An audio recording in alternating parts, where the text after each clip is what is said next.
The wind on the high ridge above Dusty Ford did not care about beauty. It did not care if a face was porcelain smooth or ruined by fire.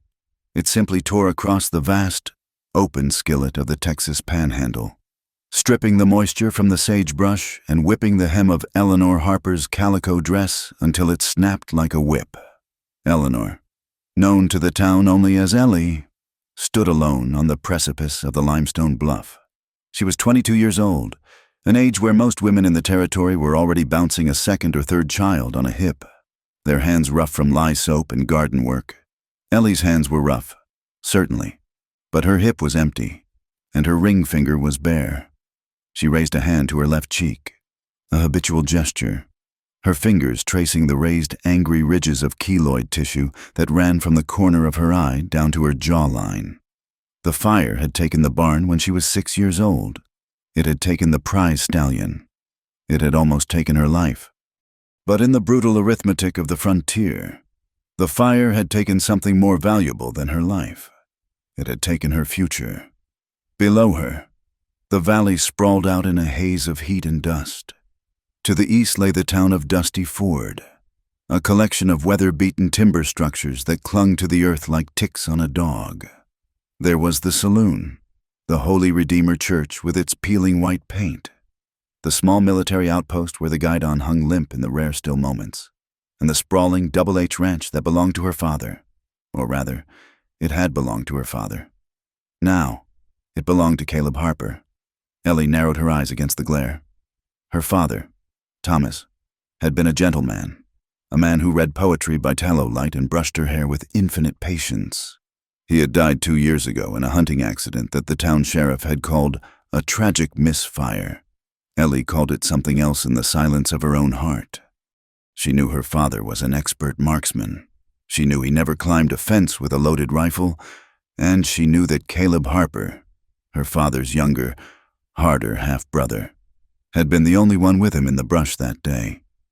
Now Caleb sat in her father's chair, drank her father's whiskey, and looked at Ellie not as a daughter, but as a spoiled line item in a ledger he desperately wanted to balance. Ellie turned her gaze away from the ranch and looked west. Out there, the land changed. The fences stopped. The chaotic geometry of cattle trails gave way to the ancient, rolling swells of the open plains. This was the edge of the map. Beyond the river lay the territory of the Comanche. People in town spoke the word Comanche with a shiver, a mix of hatred and terrified reverence. They told stories of raids under the full moon, of scalps taken and cabins burned. But from this distance, Ellie saw only freedom. Far off, perhaps 3 miles away, she saw a dust cloud moving against the wind. It was not the plodding dust of cattle. It was fast, erratic, alive. Wild horses, or perhaps riders. She felt a strange pull in her chest, a tightening that was not fear. It was a dangerous curiosity. In Dusty Ford, she was the scarred girl, the virgin widow who never wed, the object of pity and revulsion. Out there, in the brutal expanse where the hawks circled, she wondered if a scar mattered as much as the ability to ride, or to shoot, or simply to survive. She pulled her linen bonnet tighter, shadowing the left side of her face, and turned back toward the town. The freedom of the horizon was a lie. Her reality was the suffocating parlor of the Double H and the cold, calculating eyes of her stepfather. The bell above the door of the mercantile jangled aggressively as Ellie stepped inside. The interior smelled of coffee beans, pickled eggs, and starch. 2 women stood by the bolt of gingham near the counter, Mrs. Gable, the person's wife, and Mrs. Miller, who owned the boarding house. The conversation stopped the moment Ellie's boots hit the floorboards. The silence was heavy, thick with things unsaid. Ellie kept her head down, moving toward the thread rack.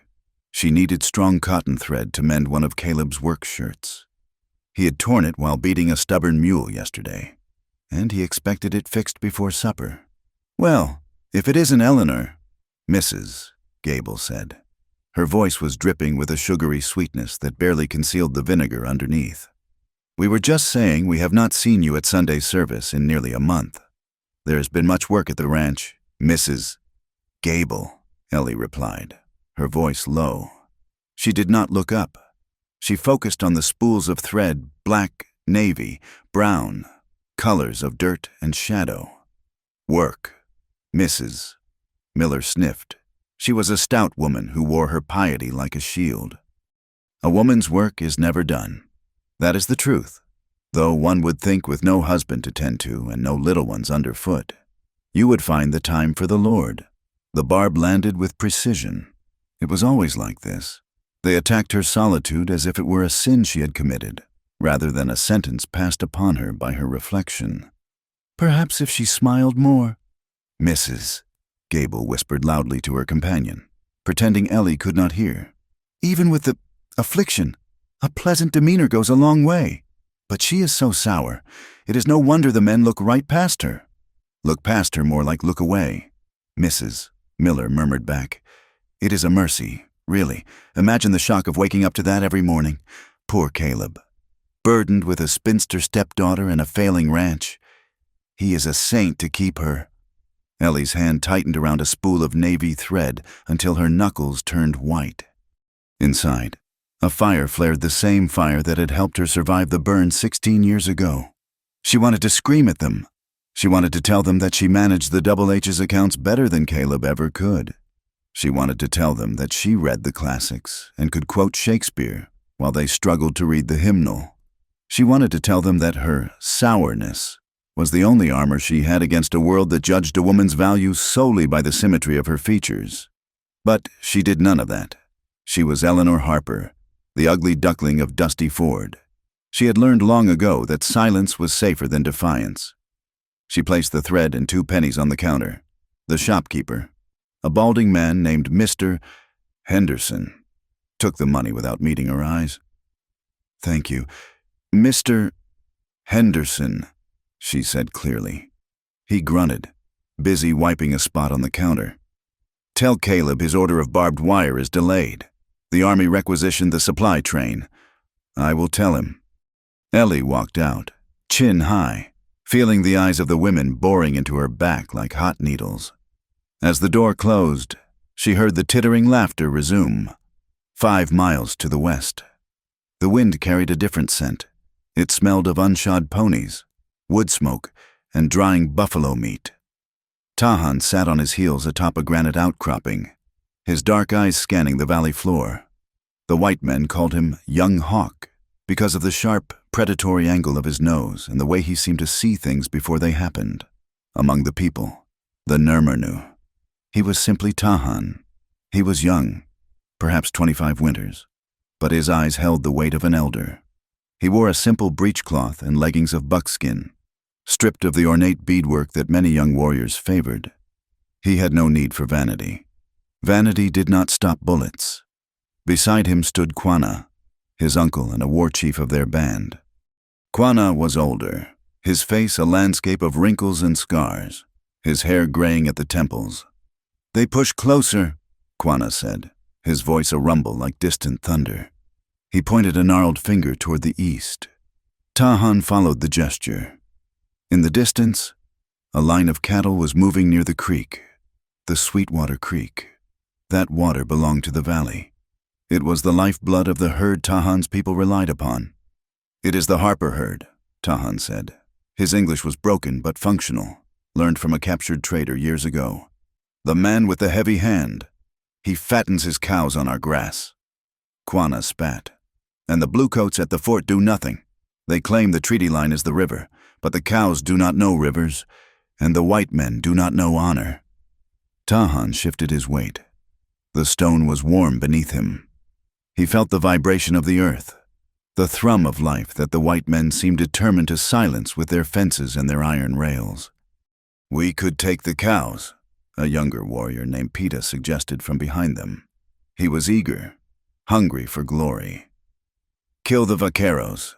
Burn the ranch." Tahan turned slowly to look at Peta. "And then the bluecoats come. Not 10 of them, but 100. Then 500. They bring the wagon guns that speak with thunder. We kill 5. They bring 50. We burn 1 ranch. They burn the winter food stores." Tahan touched the scar on his own shoulder. a bullet hole from a skirmish 3 winters ago. He remembered the screams of the women at the Sand Creek massacre, a story told around the fires until it haunted his dreams.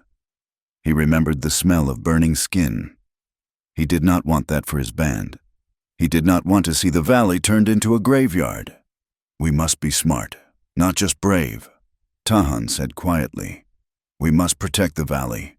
But war is what the bluecoats want. It gives them the excuse to wipe us from the earth." "Then what do we do?" Peeta asked, frustration evident in his stance. "Do we starve while their cows eat our grass?" "No," Tahan said. He looked back toward the distant shape of the Double H Ranch. "We make them pay, but we choose the price." The sun was setting when Ellie rode her mare, Bess, back into the ranch yard. The sky was a bruised purple, streaked with violent orange. Caleb Harper was waiting on the porch. He sat in her father's rocking chair, a glass of amber whiskey in his hand. He was a large man, running to fat now, with a face flushed red from drink and sun. "You took your sweet time," Caleb growled as Ellie dismounted. "Mr. Henderson said the wire is delayed," Ellie said, leading the horse toward the barn. "The army took the train," Caleb cursed, a sharp, ugly sound. He heaved himself out of the chair and stomped down the steps. "Damn the army! They are useless! They sit in that fort polishing their buttons while the savages steal my stock." He grabbed Bess's reins from Ellie's hand, jerking the horse's head. "Did you hear me? I lost another 3 steers yesterday. Found the carcasses near the creek, butchered. Maybe if the cattle were not grazing on the treaty land, they would be safe," Ellie said. The words were out before she could stop them. Caleb froze. He turned slowly to look at her. His eyes were watery and cold. "What did you say?" Ellie swallowed hard. "The treaty says the Sweetwater is theirs. Caleb, you know that." Caleb stepped closer, invading her space. He smelled of stale sweat and cheap liquor. "It is all free land. Girl, God's land, and it belongs to the man strong enough to hold it. Your father was weak. He respected their imaginary lines. That is why he died with nothing in the bank." "He died with honor," Ellie whispered. Caleb laughed, a harsh bark. "Honor does not buy wire. Honor does not pay the hands." He reached out and grabbed her chin, his rough fingers digging into her skin. He forced her to look at him, his thumb tracing the edge of her scar. Ellie flinched, but he held her fast. "You are lucky I took you in," Caleb hissed. "Look at you, a monster, a freak. Who else would feed you? Who else would put a roof over your head? You are a burden, Eleanor, a drain on my resources. Just like this land." He shoved her away. Ellie stumbled back, catching herself against the corral fence. "I am going to the fort tomorrow," Caleb announced, turning his back on her. "I have a meeting with Captain Rourke. We are going to settle this Indian problem once and for all. And you better make yourself useful. Clean the house, cook something edible for once, and stay out of my sight." Ellie watched him walk back to the house. She rubbed her bruised chin. Her heart was pounding a frantic rhythm against her ribs. She knew Captain Rourke. He was a man who enjoyed the power of his uniform a little too much. If Caleb and Rourke were scheming, it meant nothing good for the ranch, and certainly nothing good for the Comanche. She led Bess into the barn, the smell of hay and manure comforting in its familiarity. She groomed the horse in the dim light of a lantern. "I have to leave, Bess," she whispered to the mare. "I have to get out of here." But where would she go? She had no money. Caleb controlled the trust her father had left, claiming he was her guardian until she married, which he ensured would never happen, or until she turned 25, which was 3 years away. Without funds, she could not buy a ticket on the stagecoach. She could not rent a room in St. Louis or San Francisco. She was trapped by her poverty, trapped by her gender, and trapped by the scar that marked her as damaged goods. Later that night, Ellie lay in her narrow bed in the attic room. The heat of the day lingered in the stagnant air. Through the thin floorboards, she could hear the murmur of voices. Caleb had a visitor. She crept out of bed and knelt by the vent that allowed heat and sound to travel up from the parlor. "Cannot keep losing stock. Rourke." Caleb's voice slurred. "I am near bankruptcy. The department is squeezing us." A second voice replied. It was smooth, cultured, but with a metallic edge. "Captain Rourke. Washington wants a treaty signed. They want the Comanche moved to the reservation in Oklahoma Territory peacefully. They do not want a war, not yet." "Peacefully," Caleb scoffed. "Those savages do not know peace. Tahan and his uncle Quanah. They are stubborn. They are proud," Rourke corrected. "And pride is a weakness we can exploit." There was the clink of a bottle against a glass. "I have a plan, Caleb," Rourke continued. "But it requires a gesture, a diplomatic offering, something to buy us time to reinforce the garrison, and something to lower their guard." I have no money for bribes," Caleb grumbled. "Not money," Rourke said softly. "Flesh? Blood?" Ellie pressed her ear closer to the floor, holding her breath. "The Comanche act tough, but they are desperate," Rourke said. "Tahan is young. He needs to prove he can provide for his people without war. We offer him a trade, access to the water rights they claim, and a guarantee of safety." "And what do I get?" Caleb asked. "You get your grazing land, and when the reinforcements arrive in 2 months, we will have the location of their winter camp. We strike them when they are sleeping. We wipe them out. Then, Caleb, all the land is yours." "A trade," Caleb mused. "But trade requires goods. What do we give Tahan to make him trust us now?" There was a long silence. Then Rourke spoke, his voice dropping to a conspiratorial whisper that chilled Ellie to the bone. "A bride." Caleb laughed. "A bride who no white woman in Dusty Ford would spread her legs for a savage. Unless you mean a whore from the saloon. No, it must be respectable. A gesture of true alliance, a union of our 2 tribes." Rourke paused. "You have a daughter, do you not?" Ellie's heart stopped. The blood drained from her face.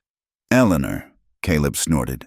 "She is a stepdaughter, and have you seen her? She is defective, damaged. Tahan would take one look at that scar and scalp her." "Perhaps," Rourke said coolly. "Or perhaps he will not care. To them, a woman is for working and breeding, and she is white. Having a white wife is a status symbol. It shows he has power over us. It feeds his ego." "She is useless to me," Caleb muttered. "Just another mouth to feed." "Then get rid of her," Rourke said. "Give her to the Comanche. Frame it as a great sacrifice for the peace of the territory. You become the noble father who gave up his child to stop the bloodshed. The town will call you a hero. The army will pay you a stipend for your assistance as a government liaison. And Tahan gets his prize?" "And when will the fighting start in 2 months?" Caleb asked.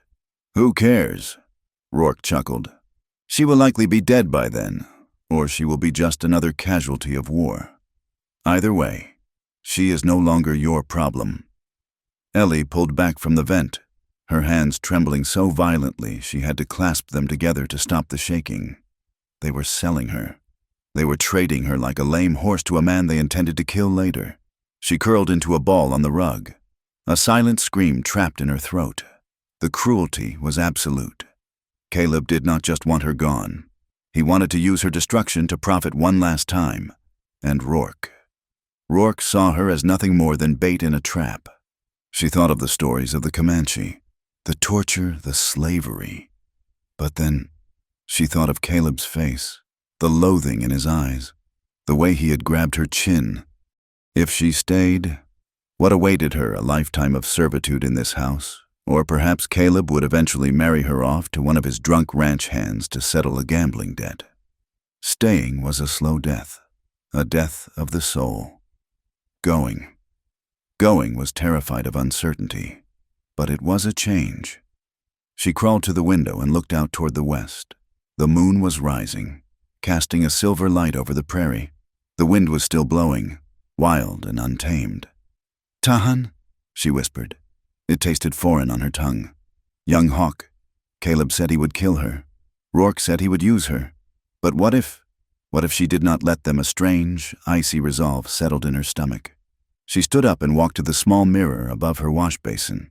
She lit a match and looked at her reflection in the flickering light. The scar was there, ugly and jagged. Too ugly to wed, the town said. Defective, her stepfather said. Bait, the captain said. Ellie blew out the match, plunging the room into darkness. We shall see, she whispered to the dark. The next morning, the atmosphere in Dusty Ford was tight as a drum skin. A rider had come in at dawn with news that the Comanche had been spotted near the ridge. A large party, watching the town. Caleb told Ellie to dress in her best Sunday dress, a high-collared gray wool that was too hot for the season, and scratched her neck. He did not tell her why. He simply said they were going for a ride to the edge of the valley to meet with the neighbors. Ellie knew. She packed a small satchel, her mother's Bible, a small sewing kit, and a sturdy folding knife she had stolen from the kitchen. She hid the knife in her boot. They rode out in a wagon, Caleb driving, Rourke riding alongside on a black gelding, flanked by 10 troopers. Ellie sat on the wagon bench, her hands folded in her lap, her face hidden beneath a heavy veil. They reached the meeting point at noon. It was a flat expanse of grass near the shadow of the Twin Buttes. The Comanche were already there. There were 20 of them, mounted on painted ponies. They sat still as statues, their lances decorated with feathers that fluttered in the wind. In the center sat Tahan. Ellie watched him through the lace of her veil. He was terrifying. His chest was bare, painted with stripes of vermilion and ochre. A single eagle feather was tied in his jet black hair. His face was stoic, unreadable, like carved mahogany. He did not look like a man who was shopping for a wife. He looked like a king waiting for tribute. Caleb stopped the wagon. Rourke rode forward, raising a hand in greeting. Tahan, Rourke called out, we bring the gift we spoke of, a gesture of peace between the Great Father in Washington and the Comanche people. Tahan did not smile. He nudged his horse forward a few paces. You speak of peace, Captain, but your cows eat my grass. That ends today, Caleb shouted, his voice sounding shrill in the vast space. We have a deal. You take the girl, you take my daughter, and we share the land, peacefully. Tahan's eyes shifted to the wagon. He looked at Ellie.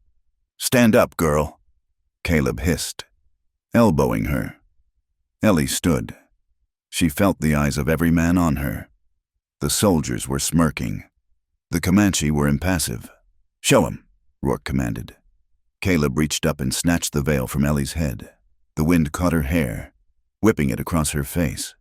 She brushed it back, revealing the scar in the harsh midday sun. She heard a collective intake of breath from the soldiers. One of them chuckled. God, look at her face. No wonder he's giving her away. A broken face for a broken treaty, another muttered.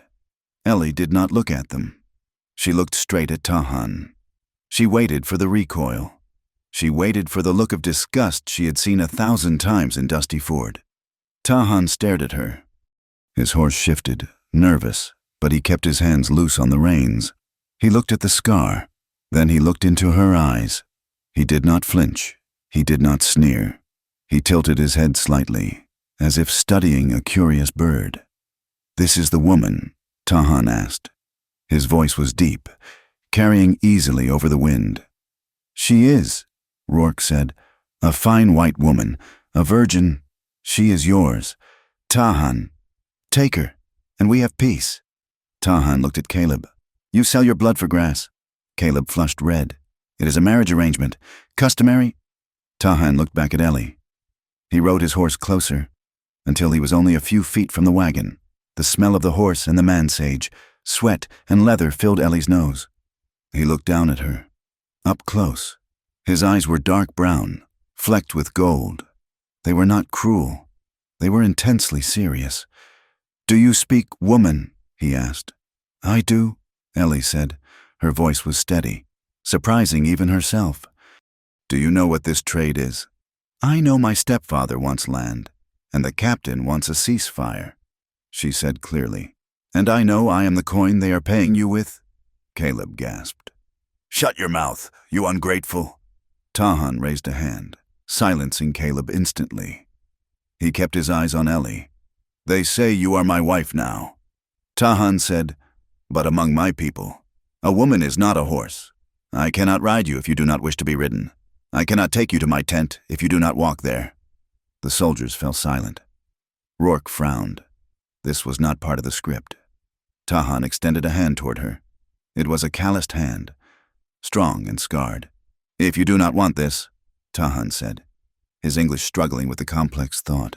"You stay. I will not take you, but if you come, I swear to the spirits. No man touches you unless you say yes, not even me."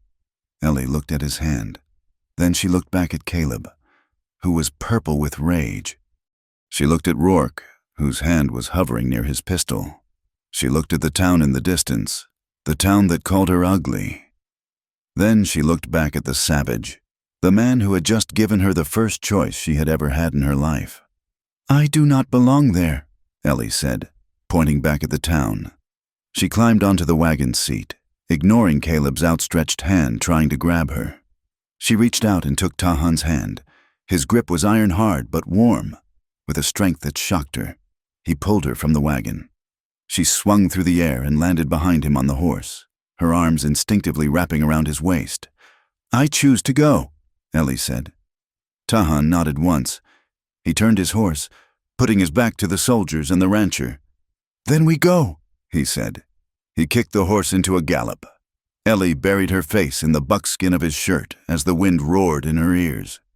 Behind her, the angry shouts of Caleb Harper faded into the distance, swallowed by the vast, indifferent prairie. For the first time in 22 years, Eleanor Harper was riding away from the ugly things. She was riding into the unknown, holding onto a stranger, and for the first time the wind felt like a promise. The heat on the day of the exchange was a physical weight, pressing down on the valley floor until the air shimmered like molten glass. Eleanor Harper sat on the wooden bench of the buckboard wagon, her hands bound loosely with a strip of rough hemp rope. It was a formality. Caleb had said to show the savages that she was being given over completely, a submissive offering to seal the peace. To Ellie, the rope felt less like a prop and more like a truthful statement of her existence. She had been bound her entire life, bound by the scar that mapped a river of shiny, pink tissue down the left side of her face, bound by the whispers of Dusty Ford, and bound by the cruel economics of her stepfather's greed. The procession moved slowly away from the edge of town toward the neutral ground near the Twin Buttes. Caleb drove the wagon, his back stiff in his Sunday coat. Captain Rourke rode alongside, his blue uniform impeccable despite the dust. "Stop fidgeting," Caleb hissed over his shoulder. Though Ellie had not moved a muscle. "You look like a frightened rabbit. Try to look like a dignified bride. We need this to look legitimate." Ellie stared at the back of his neck, watching a bead of sweat roll into his collar. She remembered the conversation she had overheard only 2 nights ago through the floorboards, the conversation that had shattered the last fragile illusion of her safety. "She is meat, Caleb," Rourke had said, his voice smooth and detached. "We throw them a bone. We give them the white bride to stroke their vanity. It buys us 2 months. By the time the snow flies, the reinforcements will be here, and we will take the valley back. The girl is just collateral. Not a daughter, not a stepdaughter, not even a human being. Just a currency to be spent to buy time for a massacre." Ellie felt a coldness in her chest that the midday sun could not touch. She was trapped between 2 deaths. Behind her lay a life of slow suffocation, married off to some drunkard or kept as an unpaid servant until she withered away. Ahead lay the Comanche, a people her world called demons. As the wagon crested a low rise, the meeting place came into view. It was a flat expanse of buffalo grass, chosen because it offered no cover for an ambush. But today, it felt like an altar. A crowd had gathered. That was the worst part. It was not just a private transaction between men. The town of Dusty Ford had turned out to watch. Women in bonnets stood clutching their shawls. Men chewed tobacco and spat into the dust. And children peeked from behind their mothers' skirts. They had come to see the spectacle, They had come to see the scarred girl given to the savages. "Look at her," Ellie heard a woman whisper as the wagon rolled to a halt. It was Mrs. Gable, the person's wife. Stiff as a board. "Do you think she understands what is happening?" "Better her than one of our own," another voice muttered.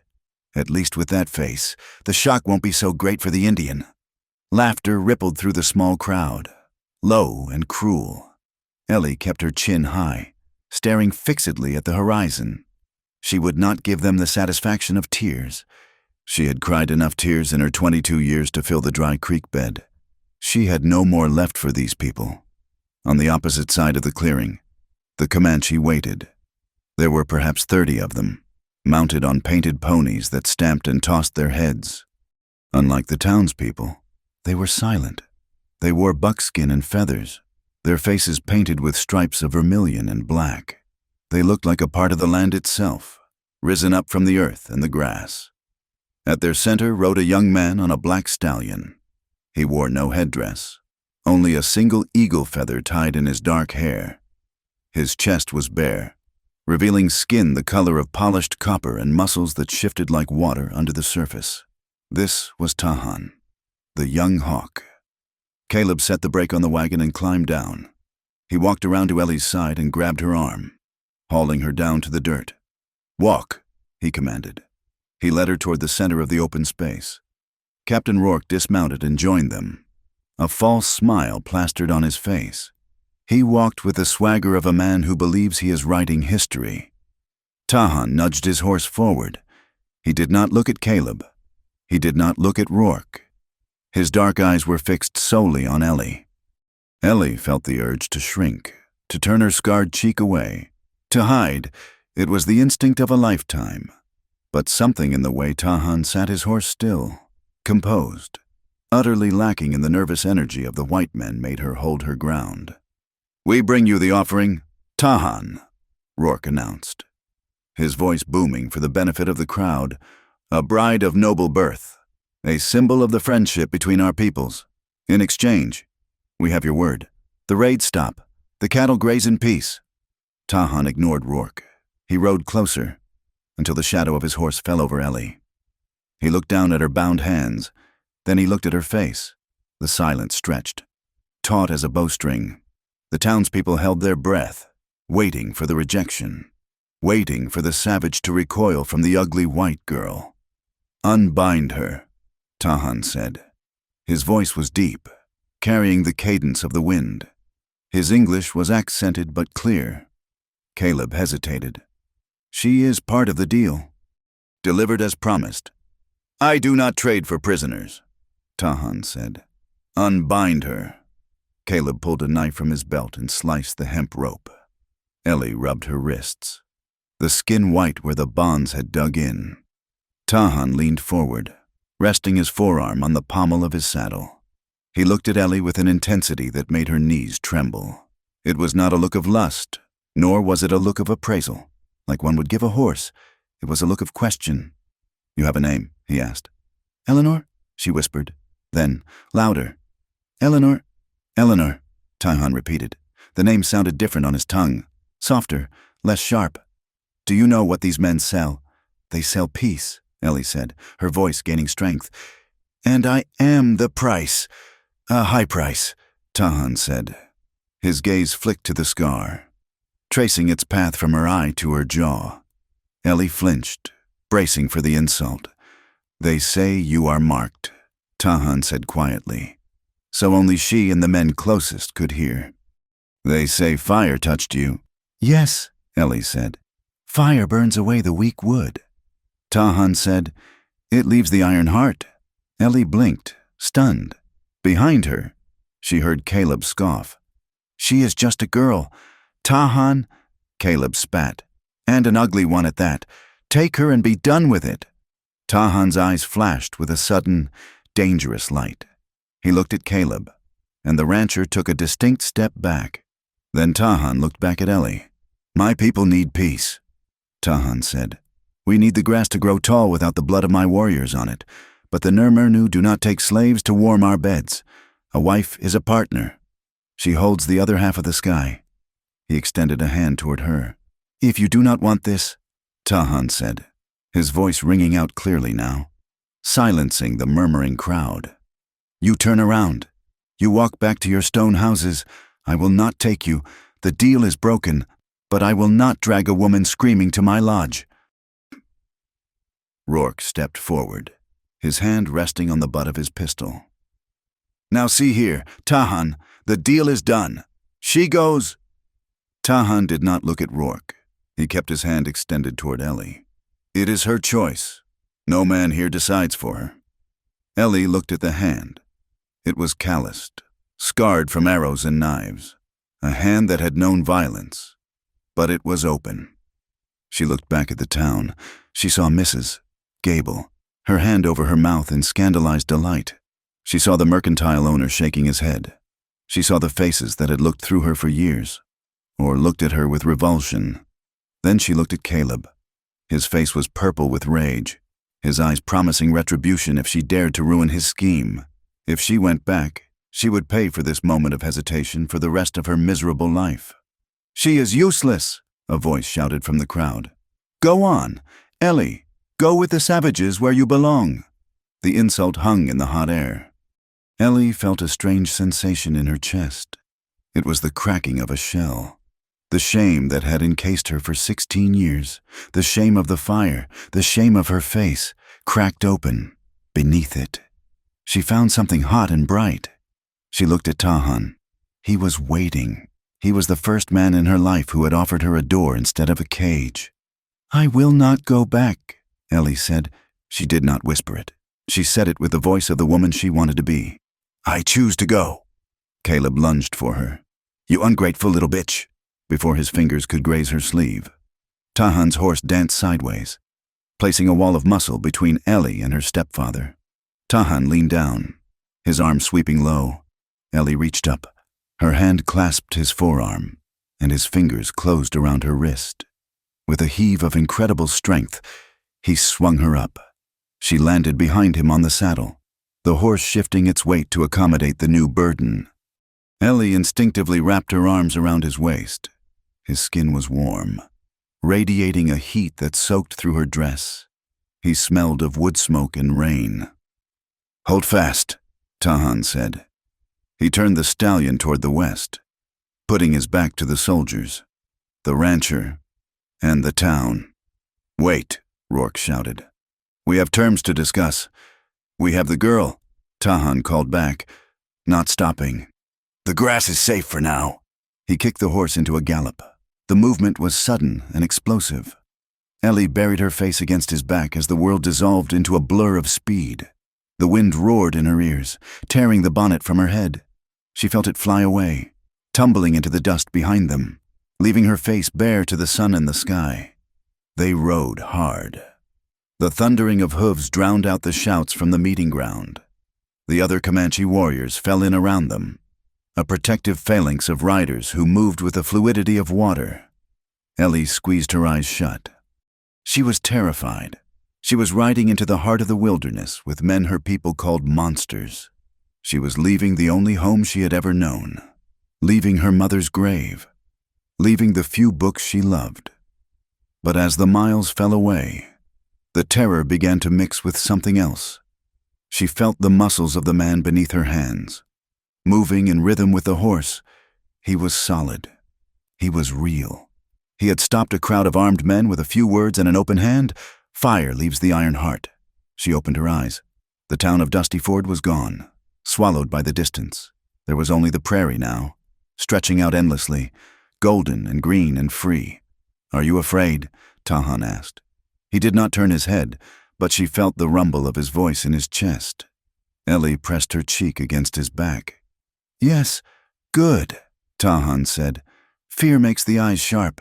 You will need sharp eyes where we go." "Where are we going?" she asked, the wind snatching the words from her lips. "Home," Tahan said. It was a word she had not truly understood until this very moment. They rode until the sun began to dip toward the horizon, painting the sky in shades of violet and blood. The landscape changed, the flat plains giving way to rolling hills and rocky outcrops. This was the Comancheria. the land of the lords of the plains. Ellie looked down at her hands, still clutched around Tahan's waist. They were trembling, but not from weakness. They were trembling from the sheer, overwhelming magnitude of being alive. She had been sold as a slave. She had been discarded as trash. But as the wind whipped her hair and the horse ate up the miles, Eleanor Harper did not feel like a victim. She felt like someone who had just woken up from a very long, very bad dream. She tightened her grip. She would not let go. Not now. Not when she had just begun to breathe. The sun was a bleeding wound on the western horizon when the band of riders finally crested the last ridge. Below them, nestled in the curve of the valley where the creek widened and slowed, lay the Comanche encampment. It was a city of conical shapes, perhaps 40 lodges painted in hues of earth and sky, scattered like dropped seeds across the green grass. Smoke from cooking fires spiraled lazily into the cooling air, carrying the scent of roasted meat and burning cedar. Children ran in packs, their laughter carrying on the wind, indistinguishable from the yips of the camp dogs. Eleanor Harper, her legs aching from hours of riding and her face raw from the wind, stared down at her new world. It was alien. It was terrifying. And yet, there was a rhythm to it, the women stretching hides on wooden frames, the old men sitting in circles smoking pipes, the vast herd of ponies grazing freely near the water that spoke of a life far older and deeper than the frantic, dusty commerce of Dusty Ford. "Home," Tahan said again. He did not look at her, but she felt the tension in his back ease slightly. They rode down into the valley. As they approached the perimeter of the lodges, the atmosphere shifted. The laughter of the children died away. Women paused in their work, shading their eyes to look at the returning warriors. When they saw the white woman sitting behind Tahan, her gray dress stained with dust and her hair flying wild, a ripple of murmurs passed through the camp like wind through dry corn. Tahan slowed his horse to a walk. He sat tall, his face impassive, ignoring the stares. Ellie felt shrinking. She felt the scar on her face burning as if the fire were still fresh. She imagined what they were seeing, a pale, broken thing, a trophy, a curiosity. An older woman with hair the color of iron filings stepped forward. Her eyes narrowed. She spoke sharply in the Comanche tongue, gesturing at Ellie with a scraping tool she held in her hand. Tahan answered calmly, his voice low. He did not stop the horse. "What did she say?" Ellie whispered, her hands tightening on his waist. "She asks if I brought a ghost," Tahan said. "I told her ghosts do not breathe." They stopped before a lodge that stood slightly apart from the others, painted with symbols of thunder and lightning. An older man stood there, waiting. It was Quanah, the man who had been with Tahan on the ridge. But here, in the heart of the camp, he looked even more imposing. His face was a map of deep lines, etched by the sun in hard choices. Quanah looked at Ellie, his dark eyes assessing her without warmth. He spoke to Tahan, his tone sharp, questioning. "My uncle asks why the white woman is not bound." Tahan translated for her, though he looked at Quanah as he spoke English. "He says a wolf does not sleep with the sheep unless the sheep is dinner." Ellie stiffened. She slid down from the horse, her legs trembling as they hit the ground. She stood straight, smoothing her skirts, and looked Quanah in the eye. "I am not a sheep," she said, her voice shaking but audible. "And I am not having dinner."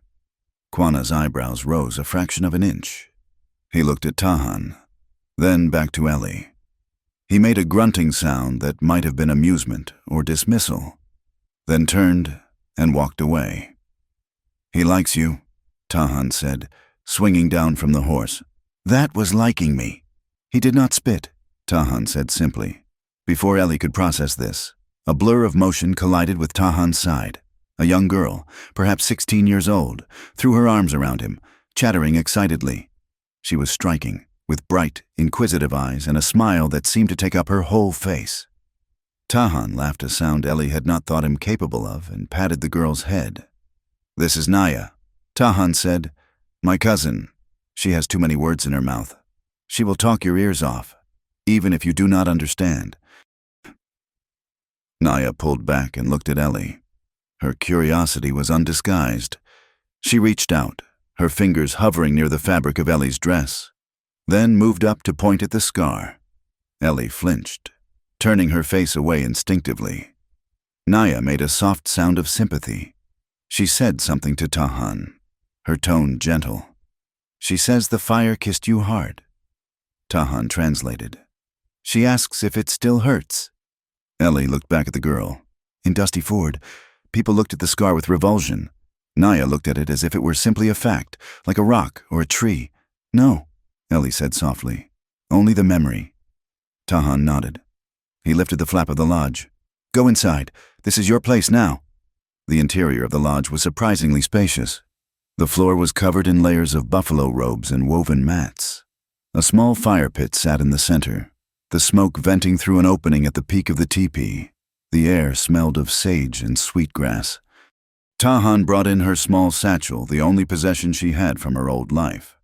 He placed it near the rear of the lodge, opposite his own sleeping roll.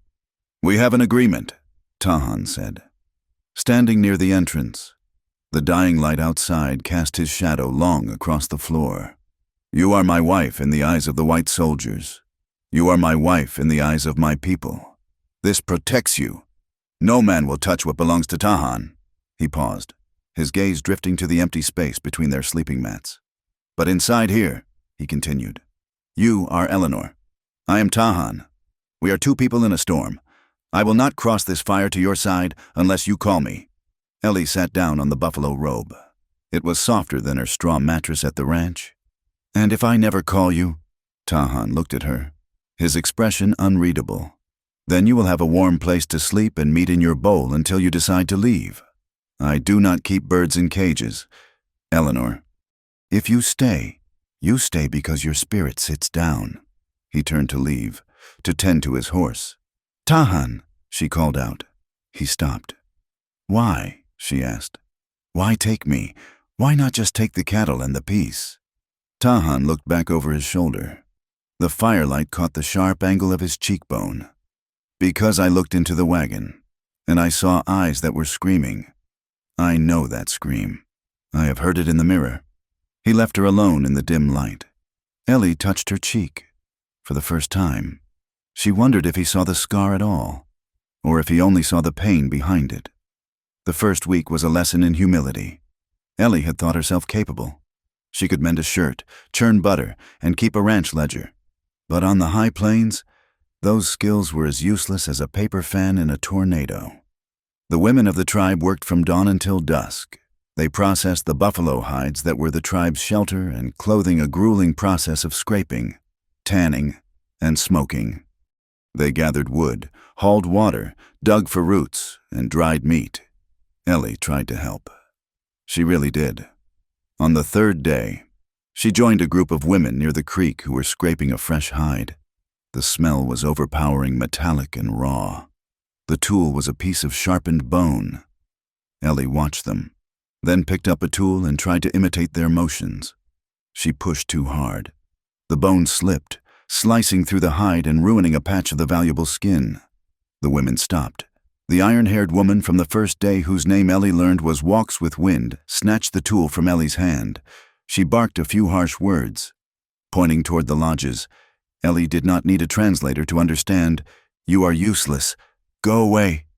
She retreated, her face burning with shame. She felt the eyes of the camp on her. The too ugly bride was also the ugly, clumsy bride. She heard the whispers. She saw the way mothers pulled their children closer when she passed. She sat by the creek, skipping stones, fighting the urge to cry. "You hold it wrong," a voice said. Ellie looked up. It was Naya. The girl sat down beside her, holding a scrap of leather and a smaller bone tool. "Look," Naya said in English. It was one word, heavily accented but clear. Naya demonstrated the motion. It was in the wrist, not the shoulder. A scraping rhythm, not a digging one. Ellie watched. She tried again on a discarded scrap. Naya corrected her grip, her fingers warm and unhesitating on Ellie's hand. "Good," Naya said, smiling. Again. They sat there for 2 hours. Naya taught her the words for water, hide, fire, and sun. In return, Ellie taught her thread, needle, and button. When Tahan returned from hunting that evening, he found Ellie sitting by the fire, her hands blistered but her expression determined, trying to sew a tear in his leggings using a bone needle. He watched her for a moment, a faint smile touching his lips, but he said nothing. He simply placed a fresh rabbit near the fire for her to cook. It was a silent acknowledgement. She was trying, but the tension in the camp remained. One evening, a council was held in the center of the village. Tahan sat with the elders.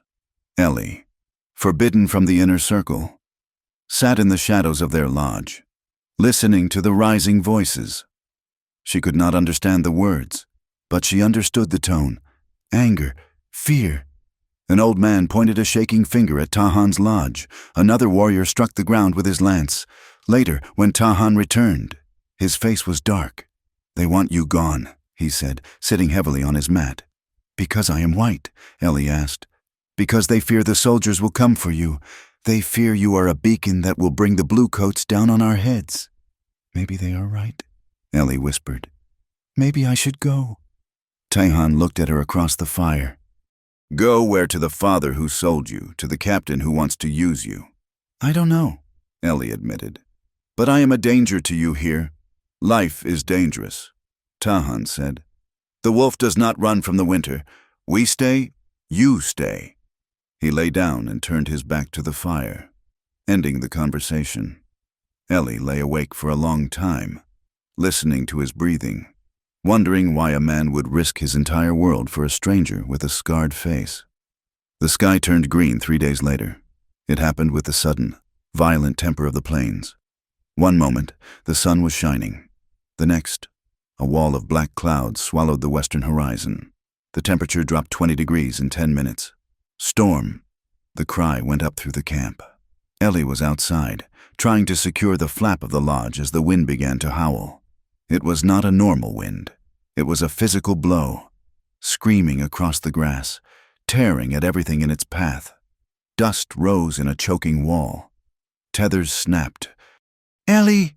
Tahan's voice cut through the roar. He was running toward her from the corral. The horses were panicking, rearing and kicking. A sudden gust, stronger than the rest, hit the lodge. The heavy buffalo hide canvas billowed, snapping one of the main support poles. The heavy wood splintered with a crack like a gunshot. The structure groaned and began to collapse inward, right where Ellie was standing. She froze, paralyzed by the noise and the debris. Then, arms were around her, hard, strong arms. Tahan slammed into her, tackling her away from the falling lodge. They hit the ground, rolling in the dirt. He covered her body with his, curling around her like a shield. The heavy wooden poles crashed down where she had been standing a second before. The hide canvas whipped violently, burying them in darkness and dust. For a long moment, the world was just the roar of the wind and the heavy, rapid beat of Tahan's heart against her back. He was heavy, crushing her into the grass, but she did not feel trapped.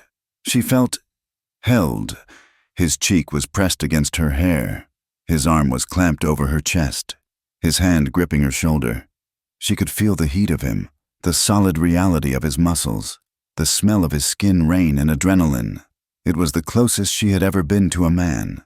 In the stories she had read, she thought she would feel fear. She thought she would be disgusted, but she wasn't. She felt a strange, electric jolt run through her. It was terrifying, yes, but it was also exhilarating. He was alive. She was alive. And he had thrown himself between her and the crushing wood without a second thought. The wind howled for another 10 minutes, then passed as quickly as it had come, leaving behind a soaking rain. Tahan shifted his weight. He lifted himself up on his elbows, creating a small space between them in the tangle of the collapsed tent. "Are you broken?" he asked, his voice rough. Ellie turned over, finding herself face to face with him. Their noses were inches apart.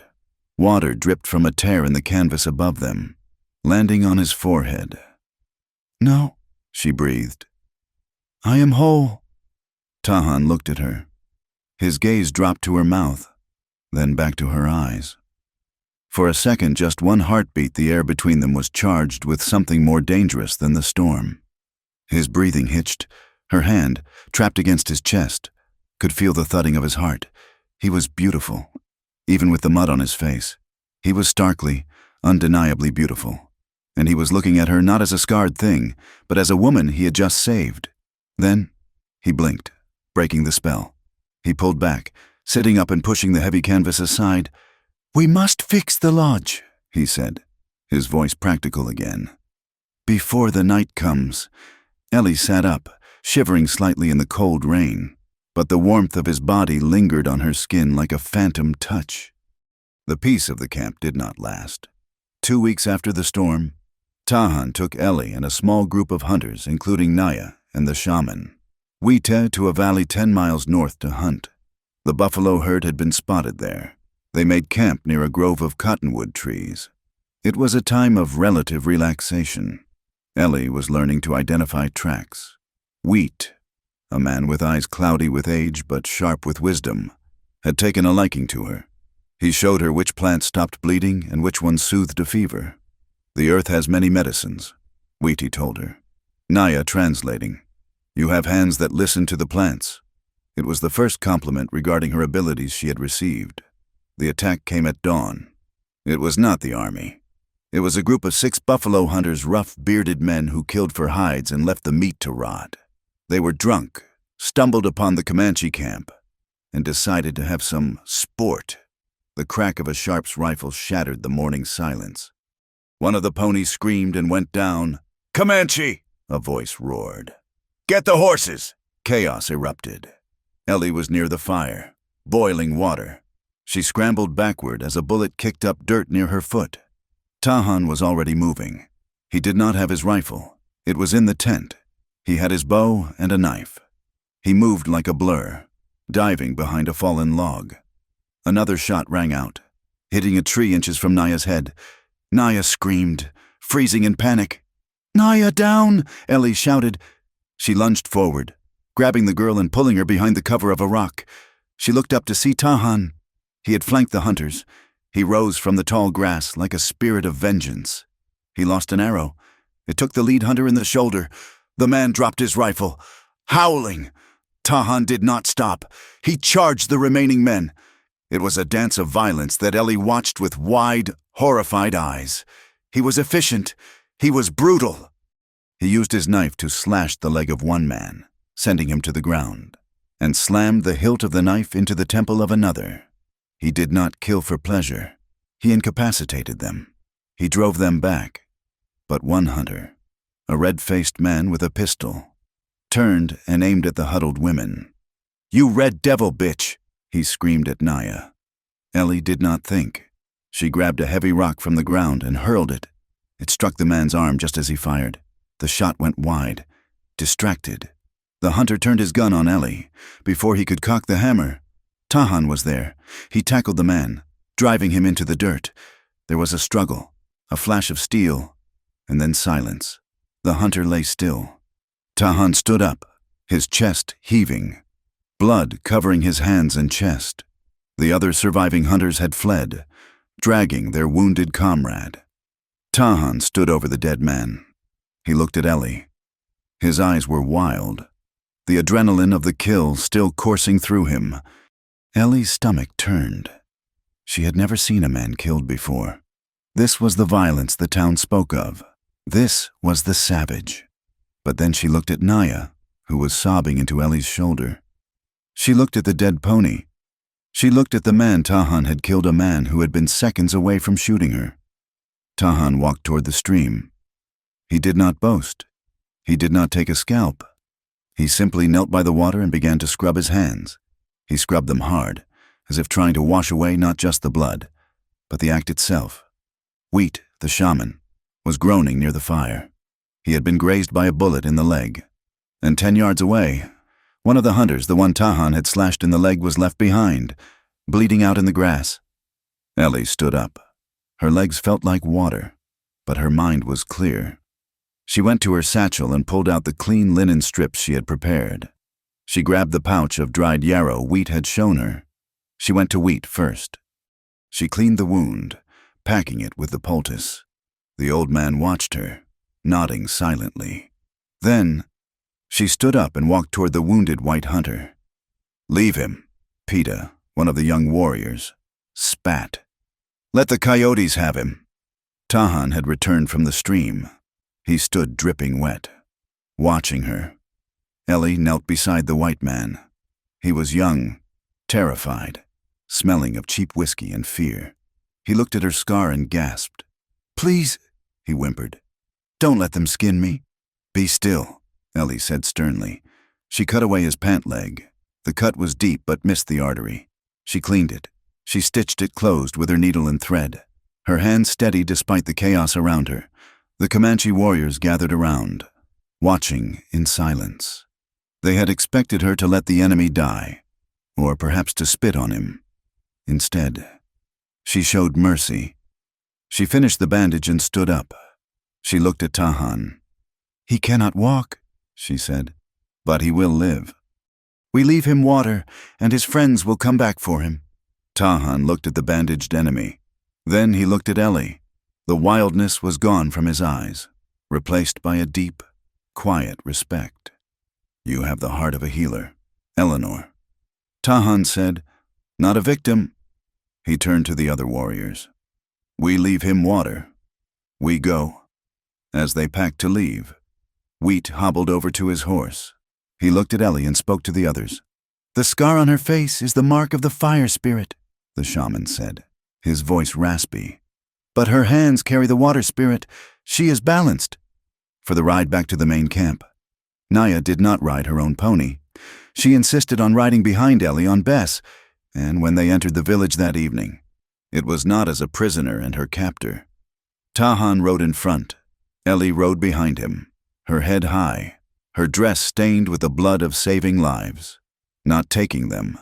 And for the first time, when the iron-haired woman looked at her, she did not look away. She nodded. Ellie Harper had arrived. The arrival of the Mexican trader, Miguel, shattered the fragile peace of the valley like a stone thrown into a still reflection. He rode a mule, leading two others laden with sacks of coffee, sugar, and beads. But his face carried a burden heavier than his wares. Miguel had traded with the Comanche for 20 years. He knew Tahan well, and he knew the layout of the camp. He rode straight to the lodge of the young hawk, tipping his sombrero as Ellie emerged from the flap, wiping flour from her hands. "Señorita," Miguel said, his eyes darting nervously toward the horizon. "Or should I say, Señora?" Tahan stepped out behind her, his hand resting casually on the hilt of his knife. "Miguel, you bring coffee?" "I bring words." "Tahan," Miguel said, switching to the Comanche tongue. But Tahan raised a hand. "Speak the white tongue." Tahan commanded. "My wife hears all that I hear." Miguel swallowed hard. He looked at Ellie with a mixture of pity and fear. "It is bad in Dusty Ford. Tahan, the soldiers, the bluecoats are gathering. Many of them. More come from Fort Sill every day." "Why?" Tahan asked. "Captain Rourke," Miguel said, spitting into the dust as if the name left a bad taste. "He tells a story to the newspapers in the East. He says you stole the white woman. He says you dragged her screaming from her father's arms. He says she is being used, tortured." Ellie felt the blood drain from her face. "That is a lie." "It is a useful lie," Miguel said sadly. "Caleb Harper cries in the saloon every night. He tells men how his poor daughter is suffering at the hands of savages. He plays the hero. And Rourke uses the anger to get more guns, more horses. They call it a rescue mission. Tahan, but it looks like an invasion." Tahan stood motionless, his face a mask of stone. Only the slight flaring of his nostrils betrayed his anger. "They use her name to sharpen their blades. They ride in 2 weeks," Miguel warned. "Before the first snow. They mean to wipe out the valley to save the girl." That night, the council fire roared high, casting long, dancing shadows against the painted skins of the lodges. The air was thick with tension. Ellie sat just outside the circle of elders, Naya beside her to whisper translations. But Ellie did not need many words to understand the anger directed at her. Quanah stood, his voice booming like thunder trapped in a canyon. He pointed a gnarled finger toward the east, then at Ellie. "He says you must go back," Naya whispered, her voice trembling. "He says if we give you back now, unharmed, their lie dies. Rourke will have no reason to attack." "No." Taihan's voice cut through the night. He stood up, stepping between his uncle and Ellie. "She is not a horse to be traded back and forth. She is Nermernu now. She has eaten our meat. She has sewn our leather. To give her back to the wolves is to become wolves ourselves. We protect the people first," Quanah argued, switching to English so Ellie could hear. "One woman for the lives of all our children. It is a hard trade, nephew, but a necessary one." "It is a coward's trade," Tahan snarled. "If we give her up, do you think Rourke stops? No. He will say we broke her. He will attack anyway, and we will die with no honor." Ellie pulled her shawl tighter around her shoulders. She felt sick. Every eye in the circle was upon her, some with hatred, some with fear, some with the cold calculation of survival. She was the disease that had come to the village. She was the lightning rod drawing the storm. She looked at Tahan, standing alone against the wisdom of his elders, defending her value when she had spent 22 years believing she had none. She stood up abruptly and ran. She ran away from the fire, away from the voices, into the darkness of the prairie. She did not stop until she reached the creek. The water was black and cold, reflecting the indifference of the stars. "I should go," she whispered to the rushing water. "I should walk back to the fort and let them lock me away. At least then Tahan lives." But the thought of Caleb's triumphant smile, of Rourke's cold hands, made her shudder violently. She was trapped between a world that wanted to use her as an excuse for murder and a world that might die trying to protect her. The nightmare came 3 nights later. It was always the same. Ellie was standing in the church square at Dusty Ford. Her dress was torn, exposing her bare shoulders. The townspeople were there, Mrs. Gable, the blacksmith, the children. They were laughing. Their mouths were gaping black holes, emitting a screeching sound like grinding metal. Caleb was there, holding a mirror.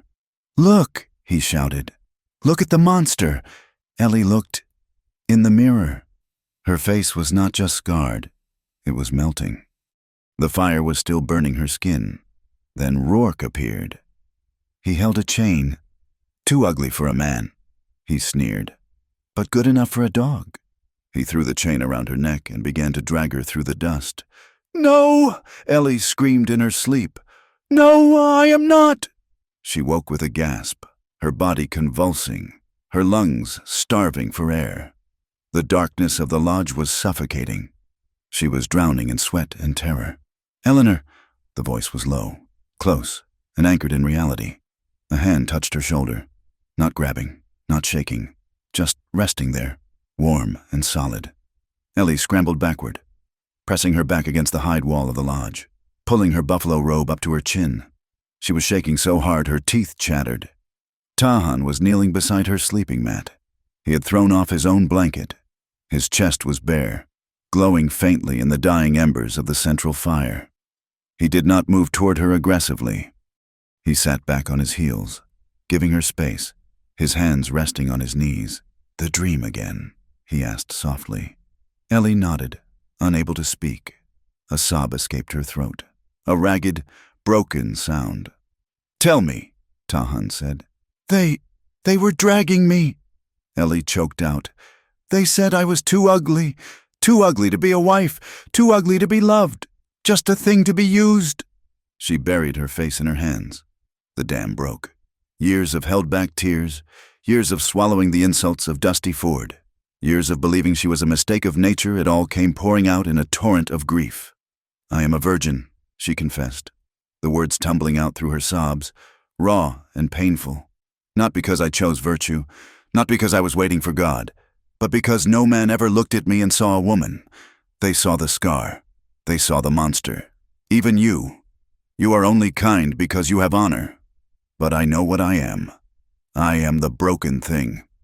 Silence filled the lodge, heavy and profound. Then she heard the rustle of movement. Tahan moved closer. "Look at me," he commanded.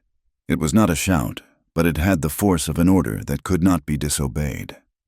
Ellie lowered her hands. Her eyes were swollen, her face blotchy, her scar livid in the dim light.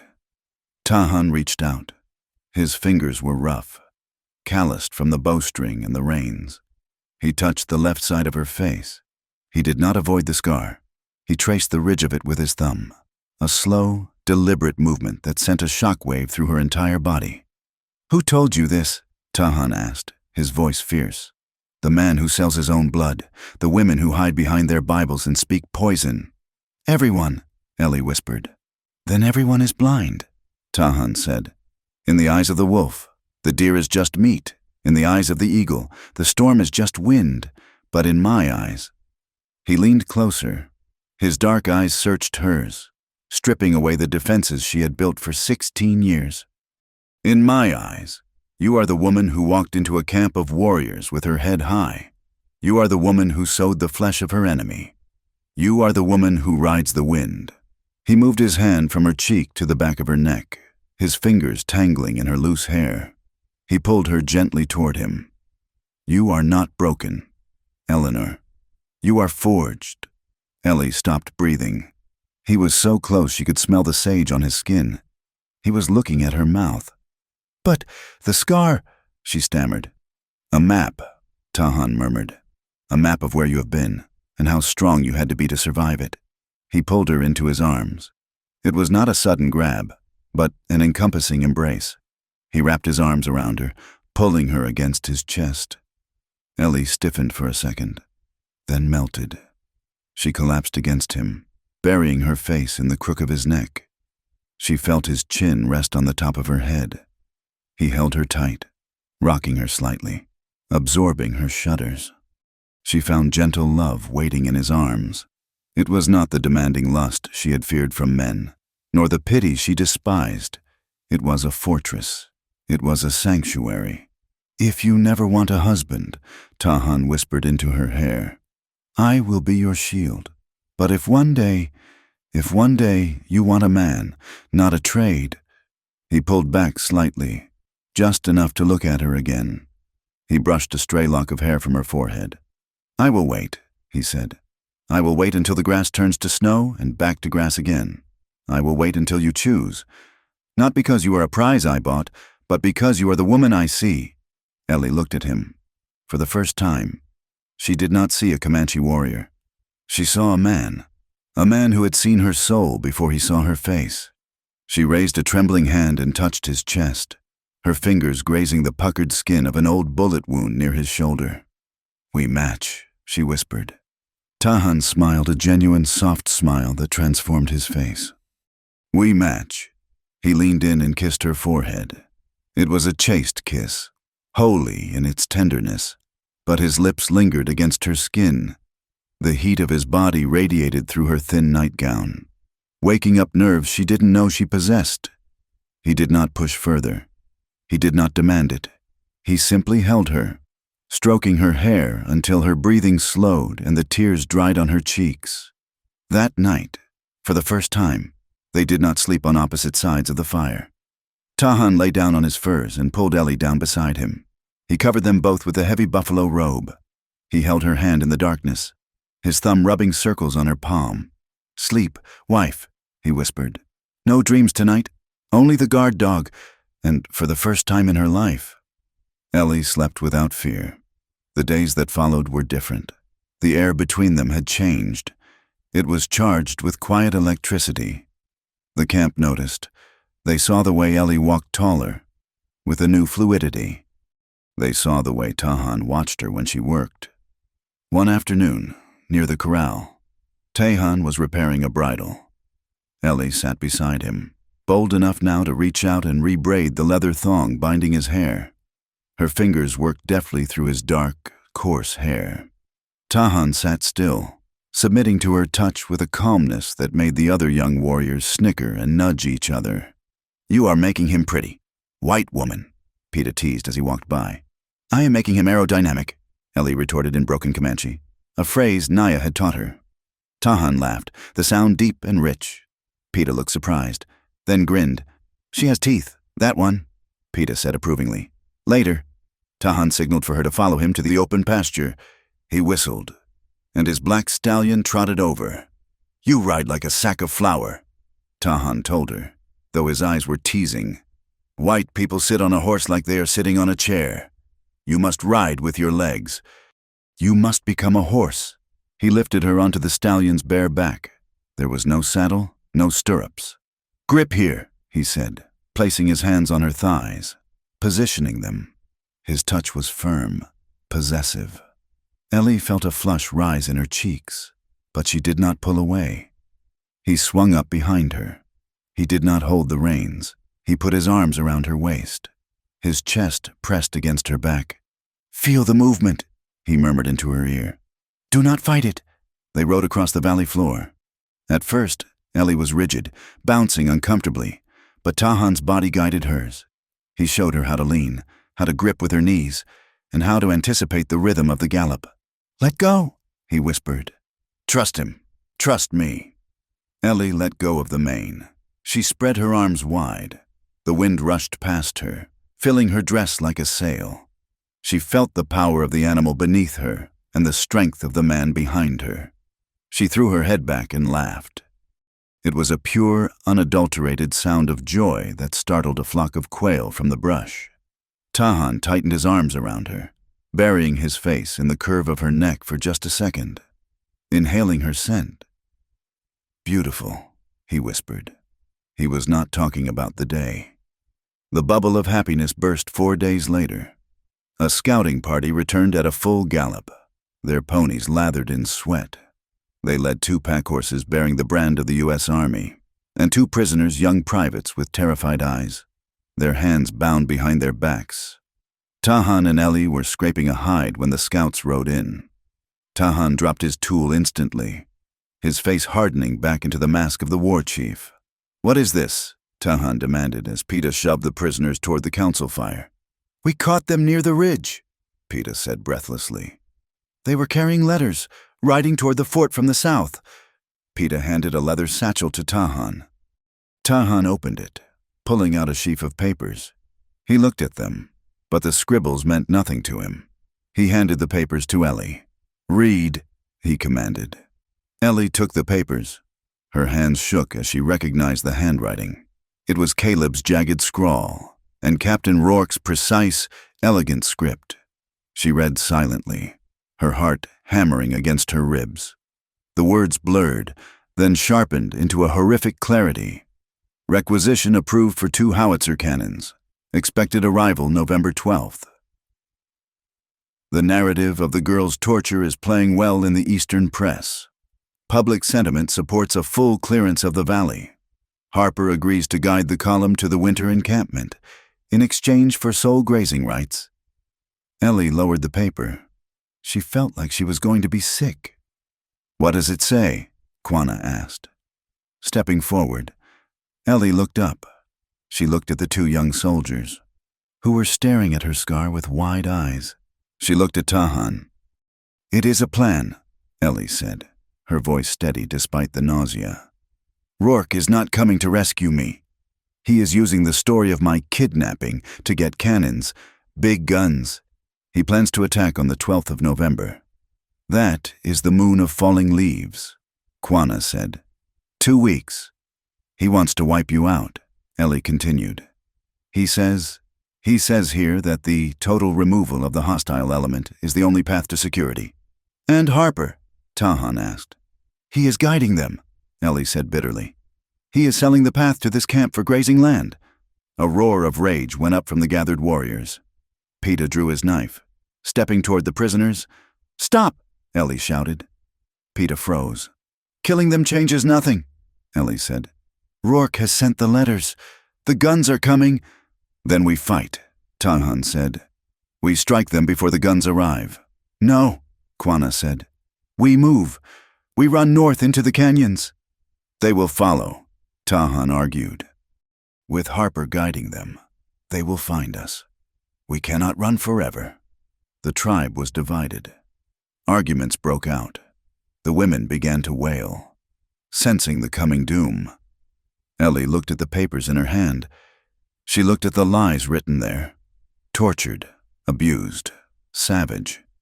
She realized then that she was the key. As long as she was the silent victim in their story, Rourke had the power. He had the moral high ground to demand cannons and troops. But if the victim spoke, "I will go back," Ellie said. The argument stopped. Taihan spun around to face her. "No." "Tahan, listen," Ellie said, stepping toward him. "Rourke needs a victim. He needs the poor ugly Ellie to justify his war. If I ride into Dusty Ford, if I ride in alive, healthy, and tell them the truth, his lie falls apart. He will kill you," Tahan said, gripping her shoulders. "Or he will lock you away and say you are mad."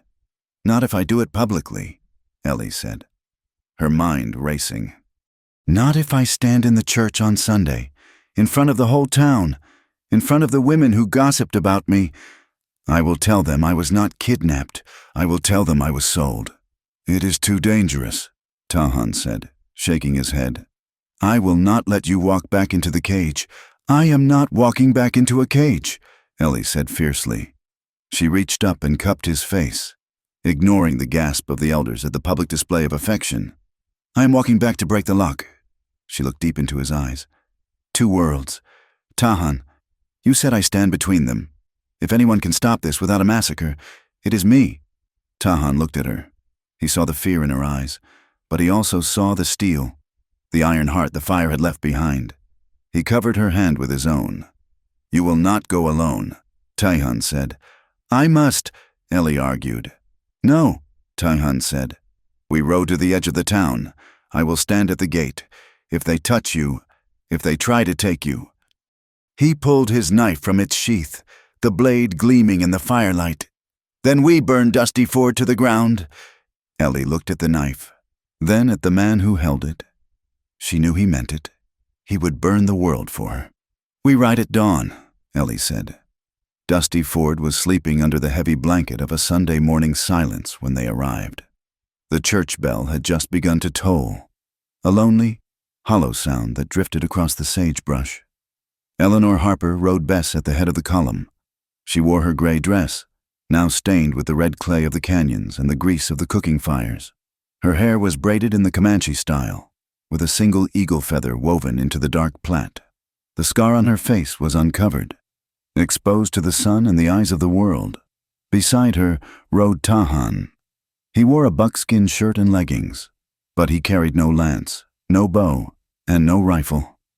The small group of warriors behind them, Peta, Quana, and 3 others, were also visibly unarmed. They had left their weapons at the crossing of the Sweetwater Creek, a mile back. It was a gamble that made the skin on the back of Ellie's neck prickle with cold fear. They rode down the main street. The rhythmic clop, clop, clop of the unshod ponies on the hard-packed earth drew people from their homes. The doors of the saloon swung open. The congregation began to spill out onto the steps of the Holy Redeemer Church. "It is the girl," someone shouted. "It is Ellie Harper." "And the savages," another voice cried. Tinged with panic, Ellie did not look down. She kept her eyes fixed on the church steps, where Captain Rourke and Caleb Harper were pushing their way through the crowd. Caleb looked thinner, his face haggard. When he saw Ellie, his eyes widened, flashing with a mixture of shock and calculation. Rourke, however, was a master of the stage. He smoothed his blue tunic and plastered a look of overwhelming relief onto his face. "Hold your fire," Rourke shouted to the 2 soldiers standing guard by the bank. "They are surrendering. They have brought her back." Tahan brought his stallion to a halt 10 yards from the church steps. The townspeople formed a wide semicircle, their faces a landscape of suspicion and morbid curiosity. They looked at Tahan's painted chest, then at Ellie's scar.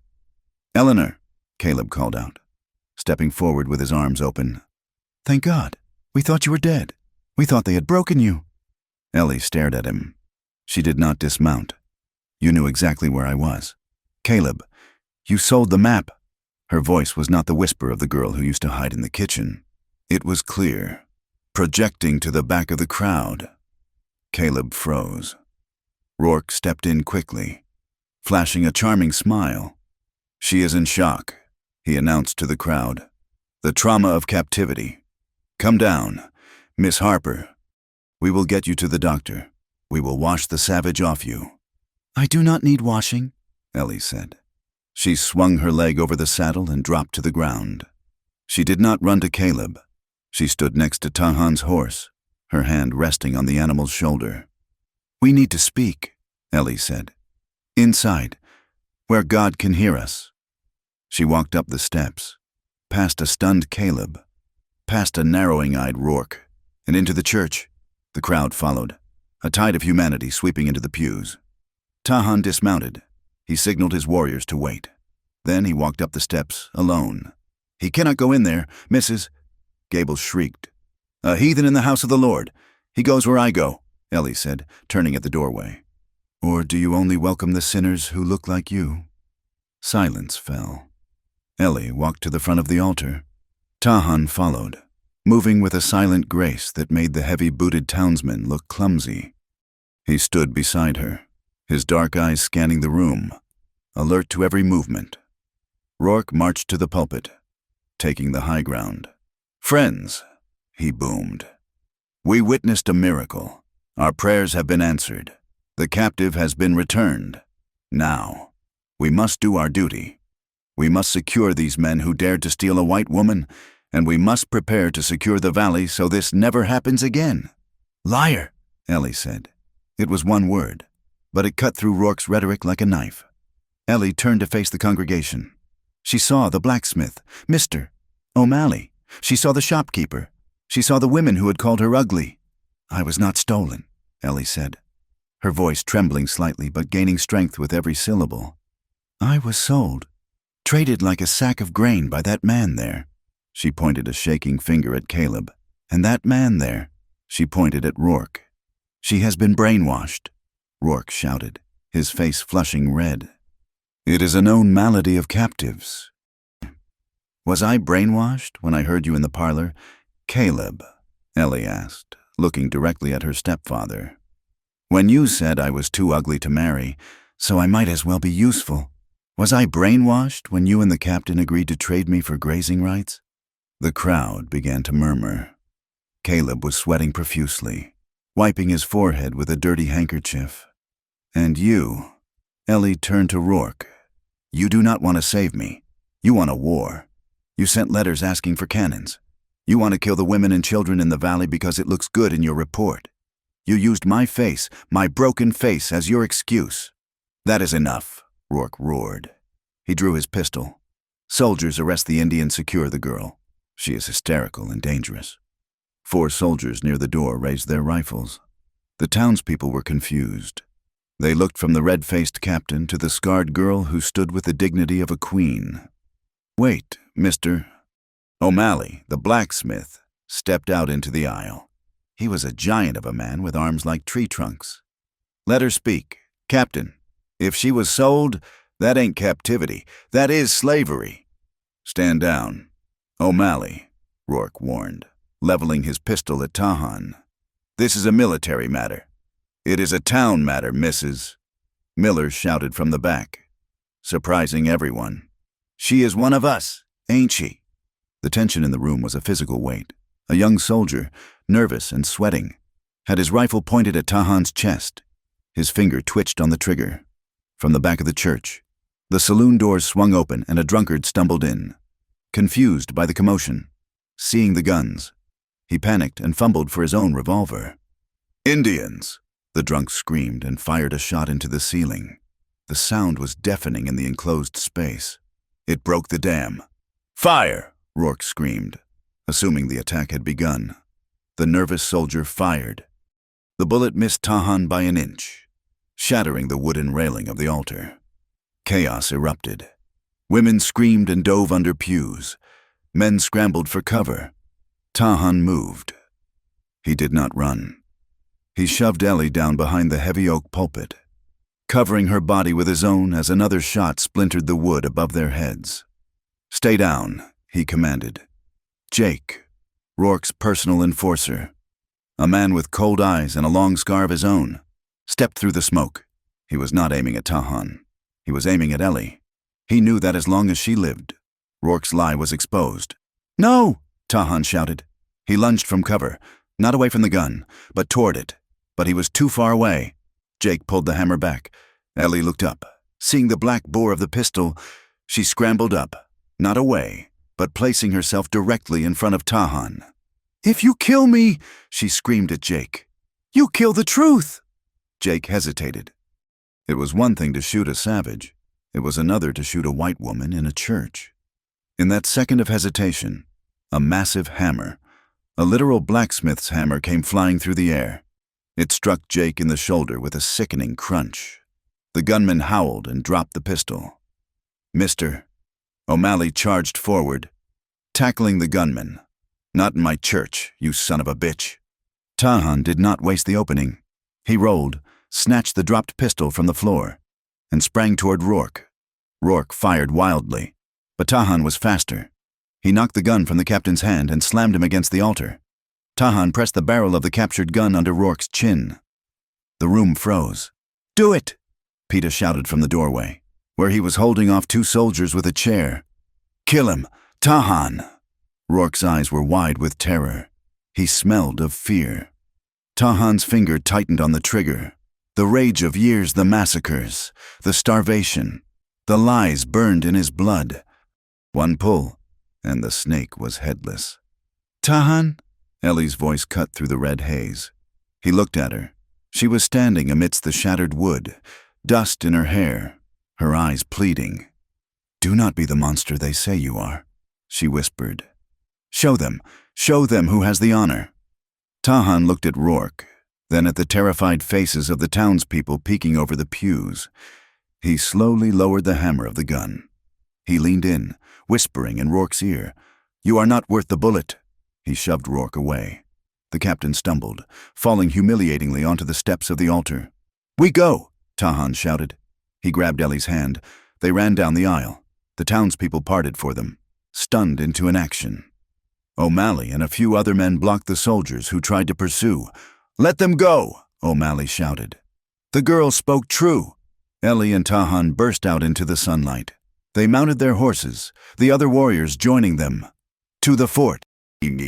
Rourke's voice screamed from the church doorway. He stumbled out, clutching his bruised throat. "To the fort! Get the cavalry! Get the cannons! We burn the valley tonight! Every man who rides with me gets double pay!" Rourke scrambled onto his horse. About 20 soldiers and a handful of mercenaries rallied to him. They did not chase Ellie and Tahan. They turned south, toward the military outpost where the main column and the light artillery were waiting. "He is going for the guns," Ellie gasped as they galloped out of town. "He is going to attack the village while we are here. We must beat him to the river," Tahan said. "If they cross the Sweetwater with the big guns, my people will die." They rode. It was a race against death across the open prairie. The wind whipped Ellie's hair, but this time, she was not riding away from something. She was riding toward the fire. Behind them, a cloud of dust marked Rourke's column. They were moving fast, driven by the captain's desperation. He knew his career was over unless he could produce a pile of dead Comanche to justify his lies. They reached the outpost near the creek crossing just as the sun began to set, painting the sky in violent shades of purple and bruised black. Rourke's column was visible on the rise 30 men, 2 wagons with light cannons, and a fury that shook the ground. Ellie and Tahan, along with their small group and 3 men from town who had followed O'Malley, stopped at the wooden bridge. It was the only crossing for the heavy wagons. "We hold them here," Tahan said. He had a rifle now, taken from the church, but they were vastly outnumbered. "No," Ellie said. "We stop them." She rode best to the middle of the bridge.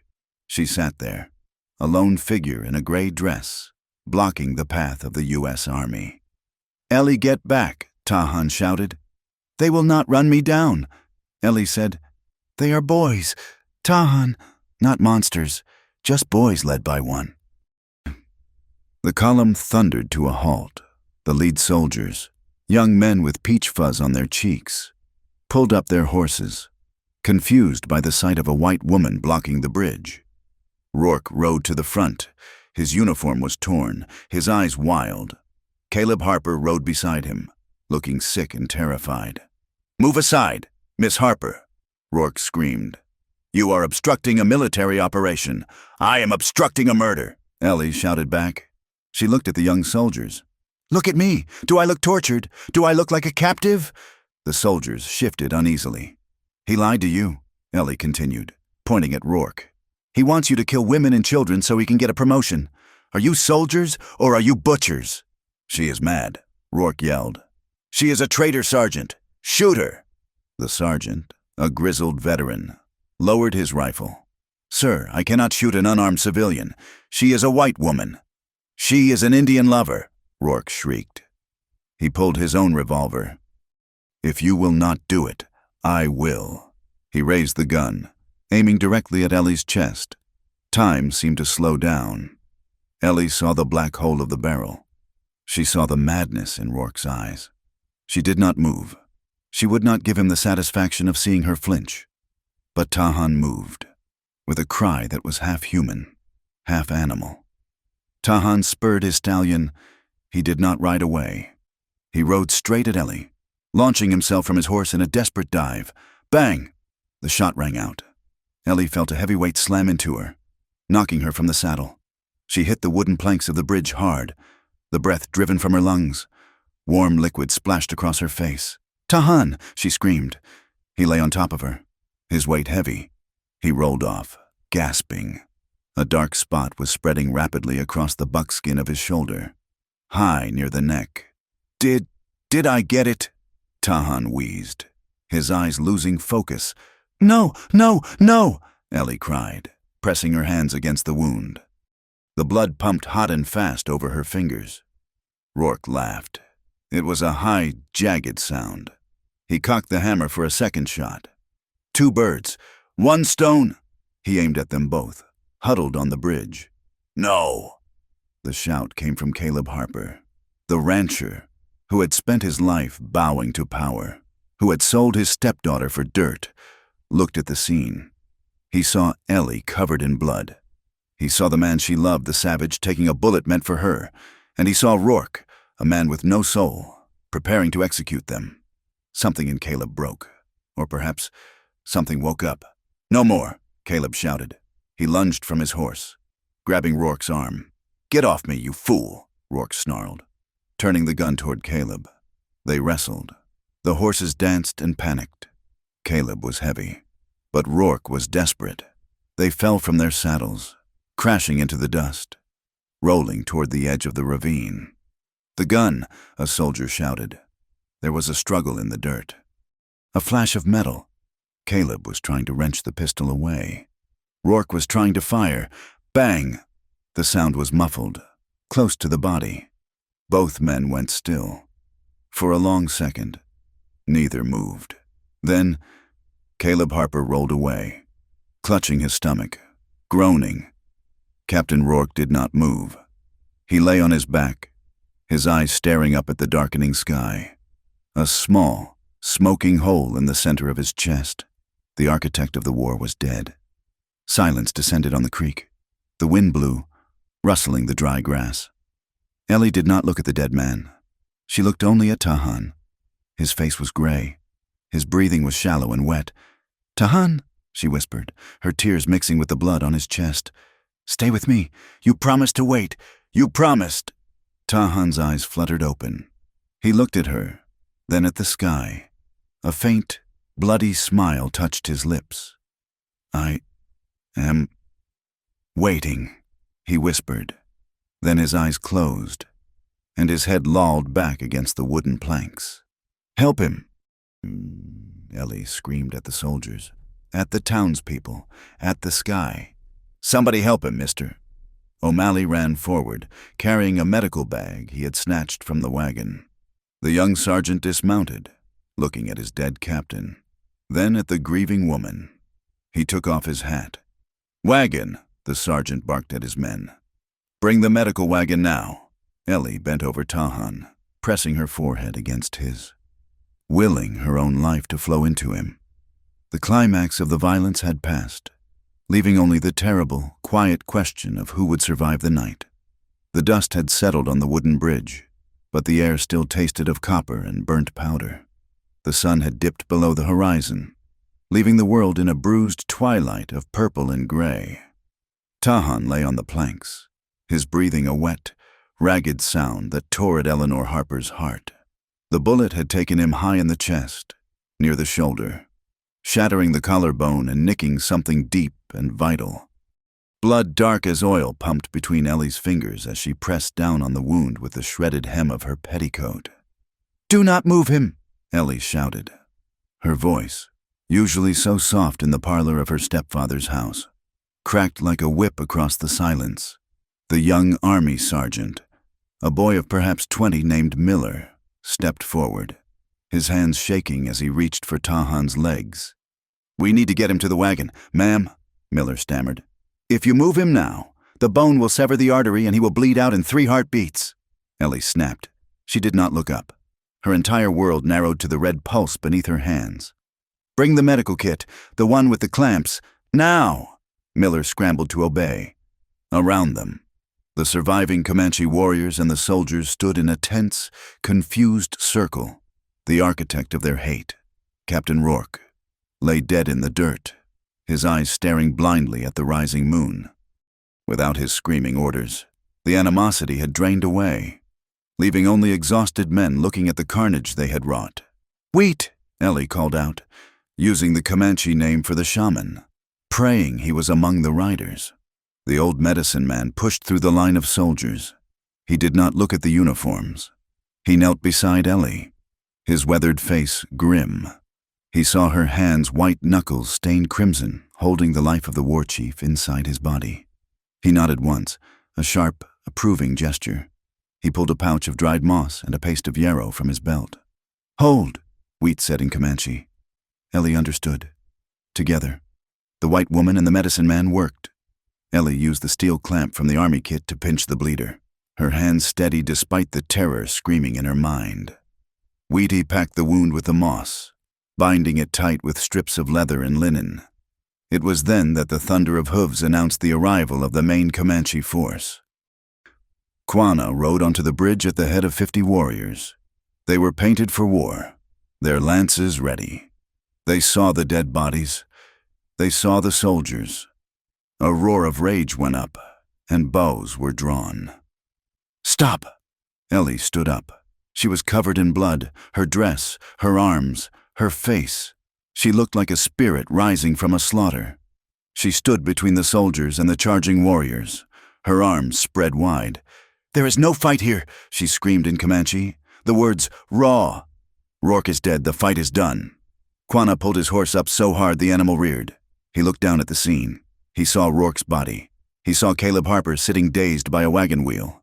And he saw his nephew, Tahan, lying pale and still, with a white woman standing over him like a mother bear protecting a cub. Quanah lowered his lance. He looked at the soldiers, who had lowered their rifles. "The wolf is dead," Quanah said, his voice carrying over the rushing water of the creek. "We take our son home." "He cannot ride," Ellie said, switching to English, looking at Sergeant Miller. "We need the wagon. The suspension will kill him if we go fast, but if we carry him on a horse, he dies." Miller looked at his dead captain, then at the fierce woman commanding him. "Take the supply wagon," Miller said. "It has springs." The burial detail began the next morning at dawn. They dug the graves on a small rise overlooking the Sweetwater Creek. It was neutral ground, neither fully town nor fully territory. Captain Rourke and the 3 soldiers who had died in the skirmish were buried in deep, rectangular graves.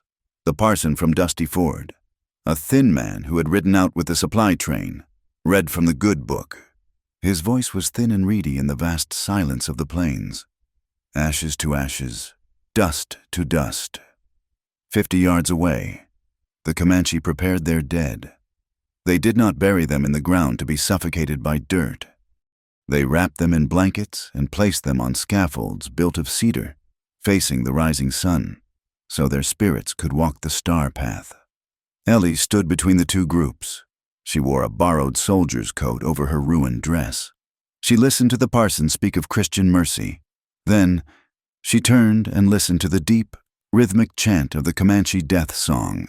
It was a song of the wind, of the grass, of the cycle that feeds the earth. She bowed her head. She whispered the Lord's Prayer, but her hand clutched the medicine bag Wheat had given her. Mr. O'Malley, the blacksmith, walked up to stand beside her. He took off his hat, twisting the brim in his massive hands. "It is a strange thing, Miss Ellie," he rumbled softly. "Thinking they were monsters all these years. They bleed just the same red as us." "Yes," Ellie said. "They do." Near the wagons, Caleb Harper sat on a crate. He had a bandage around his middle where a bullet had grazed his ribs, a flesh wound. Painful, but not fatal. He looked older, smaller. The bluster was gone. As the burials finished, Caleb stood up and tried to walk toward Ellie. He stopped a few feet away, waiting for her to acknowledge him. Ellie turned. She looked at the man who had been her father's shadow, the man who had sold her to save his cows. "Eleanor," Caleb croaked. I tried to stop him. At the end, I tried."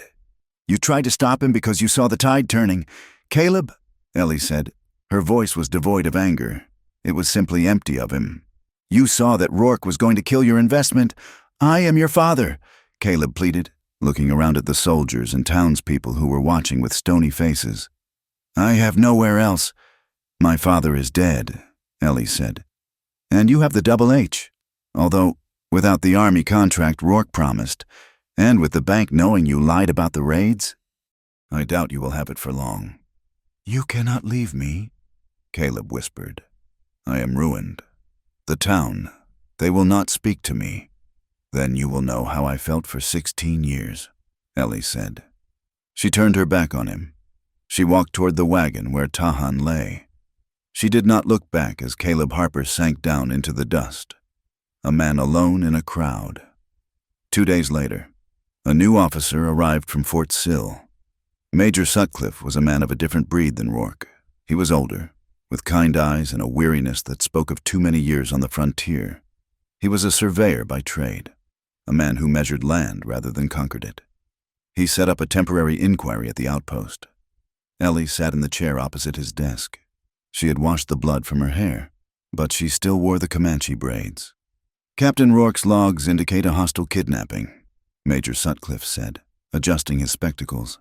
"He claimed he was mobilizing to rescue you from torture." "Captain Rourke lied," Ellie said clearly. "I was sold by my stepfather to secure grazing rights. When Tahan, the man Rourke called a savage, tried to honor the peace, Rourke fabricated raids to justify a campaign for artillery. He wanted a war. Major, he wanted glory." Sutcliffe looked at her. He looked at the scar on her face and the fierce intelligence in her eyes. "And the Comanche leader Tahan. He is the only reason your soldiers are not dead," Ellie said. "He held his fire in the church. He took the bullet meant for me on the bridge. He is a man of honor." Sutcliffe sighed, closing the ledger. "It seems we have made a grave error. Miss Harper, the Department of the Interior will be informed. The treaty will be re-evaluated." He paused. "You are free to go. Miss Harper, the stagecoach to St. Louis leaves on Thursday. Do you have family in the East?" "No," Ellie said, standing up. "My family is in the valley." The recovery was slow. They had moved Tahan back to the main camp, to the lodge of the young hawk. The bullet had missed the lung, but the loss of blood had been severe. For 4 days and 4 nights, he burned with fever. Ellie did not sleep. She sat by his side, wringing out clothes in cool creek water to lay on his forehead. She dripped willow bark tea between his cracked lips. Wheaty came and went, chanting prayers and burning sage to clear the bad spirits. But he left the healing of the body to Ellie. He saw how her hands moved sure, gentle, relentless. On the 3rd night, the fever was at its worst. Tahan thrashed on the buffalo robes, calling out names of the dead, his father, his brothers, men lost in wars Ellie had only read about. "Shh," Ellie whispered, leaning over him. She placed her hands on his burning chest. "I'm here. Stay with me." He gripped her wrist, his strength surprising her. His eyes were open but unseeing, glazed with delirium. "The fire!" he gasped. "The fire is coming!" "No fire," Ellie soothed. brushing the damp hair from his forehead. "Only rain, only peace." She lay down beside him, disregarding the impropriety, disregarding the exhaustion. She pressed her cool cheek against his hot shoulder.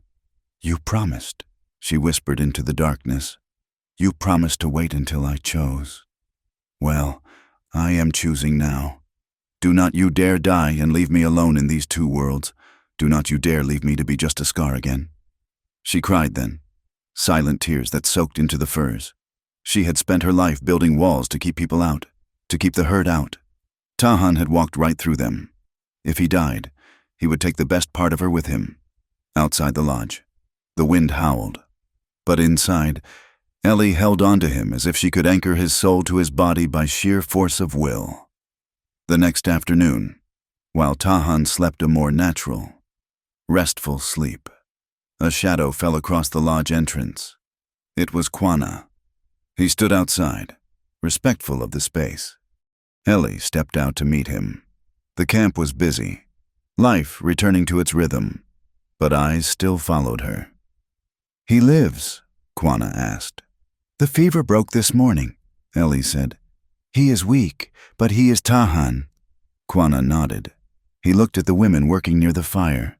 Some of them were whispering, casting dark looks at Ellie. "They speak," Quanah said. "They ask what value the white woman brings. They say you brought the soldiers to our door." "I stopped the soldiers," Ellie said, lifting her chin. "I stood on the bridge. I saw," Quanah said. He turned to face the camp, raising his voice so those nearby could hear. "Listen," Quanah bellowed. The camp went quiet. "This woman," Quanah pointed at Ellie. "She has no Comanche blood. Her skin is the color of milk. But when the iron dogs barked, when the lead flew, she did not run to her own kind. She stood between two fires." He looked at the iron-haired woman, Walks with Wind, who had been Ellie's harshest critic. "She shielded our war chief with her own body. I have seen many warriors ride into battle. I have never seen a white woman fight for us against her own blood." Quanah turned back to Ellie. He placed a heavy hand on her shoulder. "You are no longer a guest." Quanah said, "You are Nermernu. Anyone who speaks against you speaks against me." The iron-haired woman paused in her work.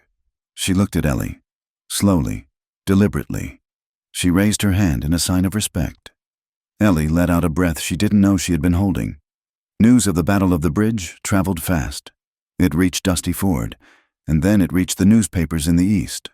But the story had changed. It was no longer the tale of a savage kidnapping. It was the story of a corrupt captain and a brave woman who stopped a massacre. A week later, a wagon arrived at the edge of the camp. It was driven by Mr. O'Malley. Beside him sat Mrs. Miller, the boarding house owner who had once called Ellie a burden. They brought sacks of flour, bolts of cloth, and a crate of apples. We wanted to trade," O'Malley said, looking nervous as the warriors gathered. "Fair trade, for the winter." Ellie walked out to meet them. Mrs. Miller looked at Ellie's buckskin dress and her braided hair. She looked at the scar, which Ellie made no attempt to hide. "Hello, Mrs. Miller," Ellie said. "Ellie," Mrs. Miller said, her voice shaking. I brought you some of that lavender soap you used to like, and the Reverend wanted you to know. He is writing a letter to the Tribune. He wants to print the truth, your truth. It was a small thing, a bar of soap, a crate of apples. But it was the first crack in the wall of hate that had separated the town from the valley for 20 years. 3 weeks after the shooting, the winter chill had begun to settle on the plains. The cottonwoods were turning gold. Tahan was sitting up. He was propped against a backrest of willow branches, cleaning his rifle. He was thin, his face gaunt, but his eyes were clear. Ellie was sewing by the firelight. She felt his eyes on her. "You are staring," she said, not looking up. "I am watching," Tahan corrected. "There is a difference." He set the rifle aside. "Come here." Ellie put down her needle. She moved to sit beside him. He reached out and took her hand. His grip was weaker than before, but the warmth was the same. "I had a dream," Tahan said quietly. When the fever was high, I dreamed I was walking into the dark, but a voice called me back. It said, "Do not leave me alone in these two worlds." Ellie blushed, looking down at their joined hands. "You were delirious. You heard the wind." "I heard my heart," Tahan said. He pulled her closer until her knee touched his thigh. "I told you once, Eleanor, that I would not touch you until you chose, that you were not a trade." "I remember," Ellie whispered. "I asked if you wanted to be my wife." Tahan said, "But that was to save you from the soldiers. That was for honor." He paused, looking at her face. "Now, there are no soldiers. The debt is paid. You are free. You can go to the town. You can go to the east." Ellie looked at him. "Are you sending me away?" "I am asking," Tahan said softly. "Now that the cage is open, do you still want to stay?" Ellie looked at the lodge poles rising above them. She looked at the man who had taken a bullet for her. She looked at the scar on his chest that matched the scar on her face marks of survival. She did not answer with words. She moved off the mat and knelt before him on the buffalo robe. Slowly, deliberately. She leaned forward. She placed her forehead against his forehead. Closing her eyes, it was the Comanche way. Breathing the same air, sharing the same spirit. "I have been your wife since the moment I climbed onto your horse," Ellie whispered against his skin. "I did not ride away from the town. Tahan, I rode to you." Tahan let out a ragged sigh. He brought his hands up to cup her face, his thumbs tracing her cheekbones. "Then stay," he breathed. "Stay and hold up the sky with me." He tilted his head and kissed her. It was not the desperate kiss of the bridge, nor the tentative kiss of the past. It was a claim, a promise, a sealing of a bond that went deeper than blood or bone. Outside, the first flakes of snow began to fall, dusting the plains in white, but inside the lodge, the fire burned hot and steady. For the first time in her life, Eleanor Harper was exactly where she was meant to be. The snow that had blanketed the valley during Tahan's recovery finally retreated, surrendering to the insistent warmth of the spring sun. The prairie, once brown and brittle, exploded into a riot of green buffalo grass and wildflowers, bluebonnets, Indian paintbrush, and evening primrose. It was a season of rebirth, fitting for a land that had so nearly been consumed by death. On a bright morning in late April, the space between the Comanche encampment and the town of Dusty Ford was transformed. It was no longer a battlefield where men bled into the dirt. It was a gathering place. The wedding of Eleanor Harper and the war chief Tahan was not a ceremony found in any book of etiquette from the East. It was a weaving together of two frayed threads into a new, stronger rope. Ellie stood outside the lodge, smoothing the front of her dress. It was a garment of her own design, a physical manifestation of her divided heart. The bodice was white cotton, reclaimed from the bolts of cloth mister. O'Malley had brought, featuring high lace collars and modest sleeves typical of a proper Christian woman. But the skirt was soft, bleached buckskin, ending in a fringe that brushed the tops of her moccasins. The leather was embroidered with thousands of tiny glass beads in patterns of geometric storms and suns, the handiwork of Naya and Walks with Wind. Most importantly, Ellie wore no veil. Her hair was pulled back, revealing her face fully to the morning light. The scar ran down her cheek, silvery and distinct, but she no longer angled her head to hide it. "You look like a queen," Naya said, adjusting the beaded sash at Ellie's waist. "But a queen who can ride." "I am nervous," Ellie admitted, her hands trembling slightly. "Why?" Naya teased. "You have faced cannons. You have faced the captain. A husband is easy, mostly." Ellie laughed. It was a free, easy sound that she had learned in this valley. They walked to the center of the clearing. A circle had been formed. On one side stood the people of the Nermernu, dressed in their finest leathers and feathers. On the other side stood a delegation from Dusty Ford Mister, O'Malley in his Sunday suit, Mrs. Miller clutching a handkerchief, and even the new Major Sutcliffe, standing tall in his dress uniform. Tahan waited in the center. He had healed. The wound in his shoulder had left a jagged scar and a stiffness that would act up when the rain came. But he stood straight. He wore a new shirt of white deerskin, and his hair was freshly braided with otter fur. When he saw Ellie, the stoicism of the warrior vanished. His eyes softened, holding a look of such profound reverence that Mrs. Miller let out a small, audible sob of sentimentality. The ceremony was simple. There was no priest, and there was no shaman chanting long invocations. It was a promise made before the sky and the earth. Tahan stepped forward. He held out a necklace. It was not gold or silver. It was made of elk teeth and polished river stones, strung on sinew. It belonged to his grandmother. "With this," Tahan said, his voice carrying clearly in the silence, "I bind my life to yours. Where you walk, I walk. Where you sleep, I sleep. You are the fire in my lodge."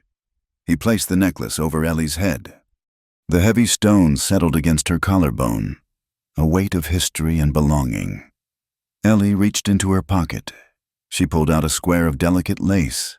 It was the last piece of her mother's wedding veil, the only heirloom she had managed to save from Caleb Harper's house. "With this," Ellie said, her voice steady, "I bind my heart to yours.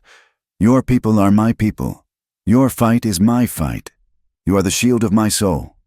She tied the lace around Tahan's wrist. Quanah stepped forward. He looked at the white men, then at his people. He raised his hands to the blue sky. "It is done," Quanah proclaimed.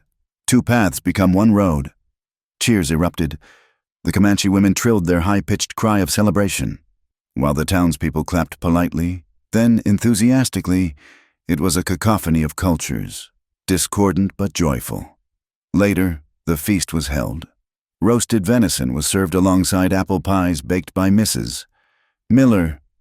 It was a strange sight, soldiers sitting on logs next to warriors they had aimed rifles at only months before, eating and trying to communicate with hand gestures.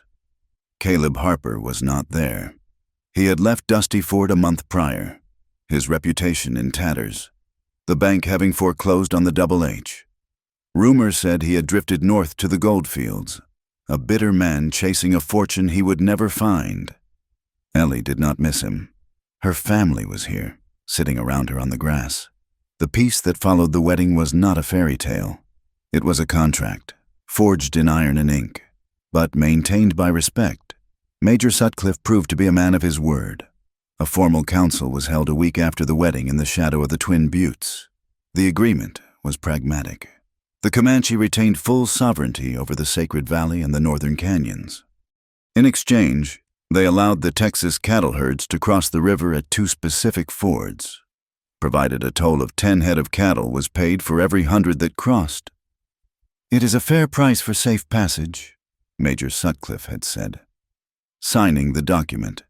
"It is a rent payment," Tahan had corrected, his hand resting on his knife, "for walking on my grass." Rules were established. No white hunters were allowed within 10 miles of the main camp. The burial grounds were strictly forbidden, and any soldier found drunk or armed south of the creek would be arrested by the tribal police, a new force led by Peta, and returned to the fort in irons. They were rough laws, hewn from the necessity of survival, but they worked because the memory of the bloodshed was still fresh.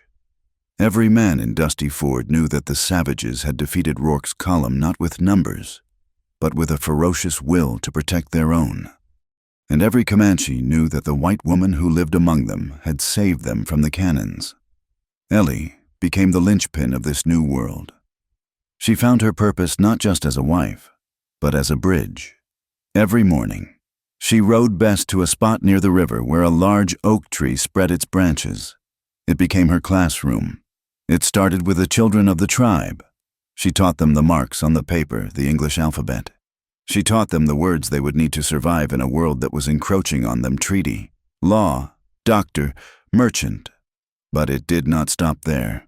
Soon, children from the town, the blacksmith's son, the grocer's daughter, began to ride out on ponies. They sat in the grass alongside the Comanche children. Naya acted as Ellie's assistant. Together, they created a curriculum of dual understanding. "This is a horse," Ellie would say, pointing to a charcoal drawing on a piece of bark. "Tahayet," Naya would say in Comanche. The children repeated the words, giggling at the strange sounds, rolling them around in their mouths like marbles.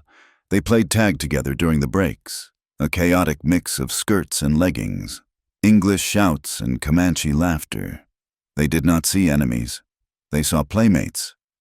Ellie sat back against the tree trunk one afternoon, watching them. "You are building a new tribe," Tahan said, appearing beside her.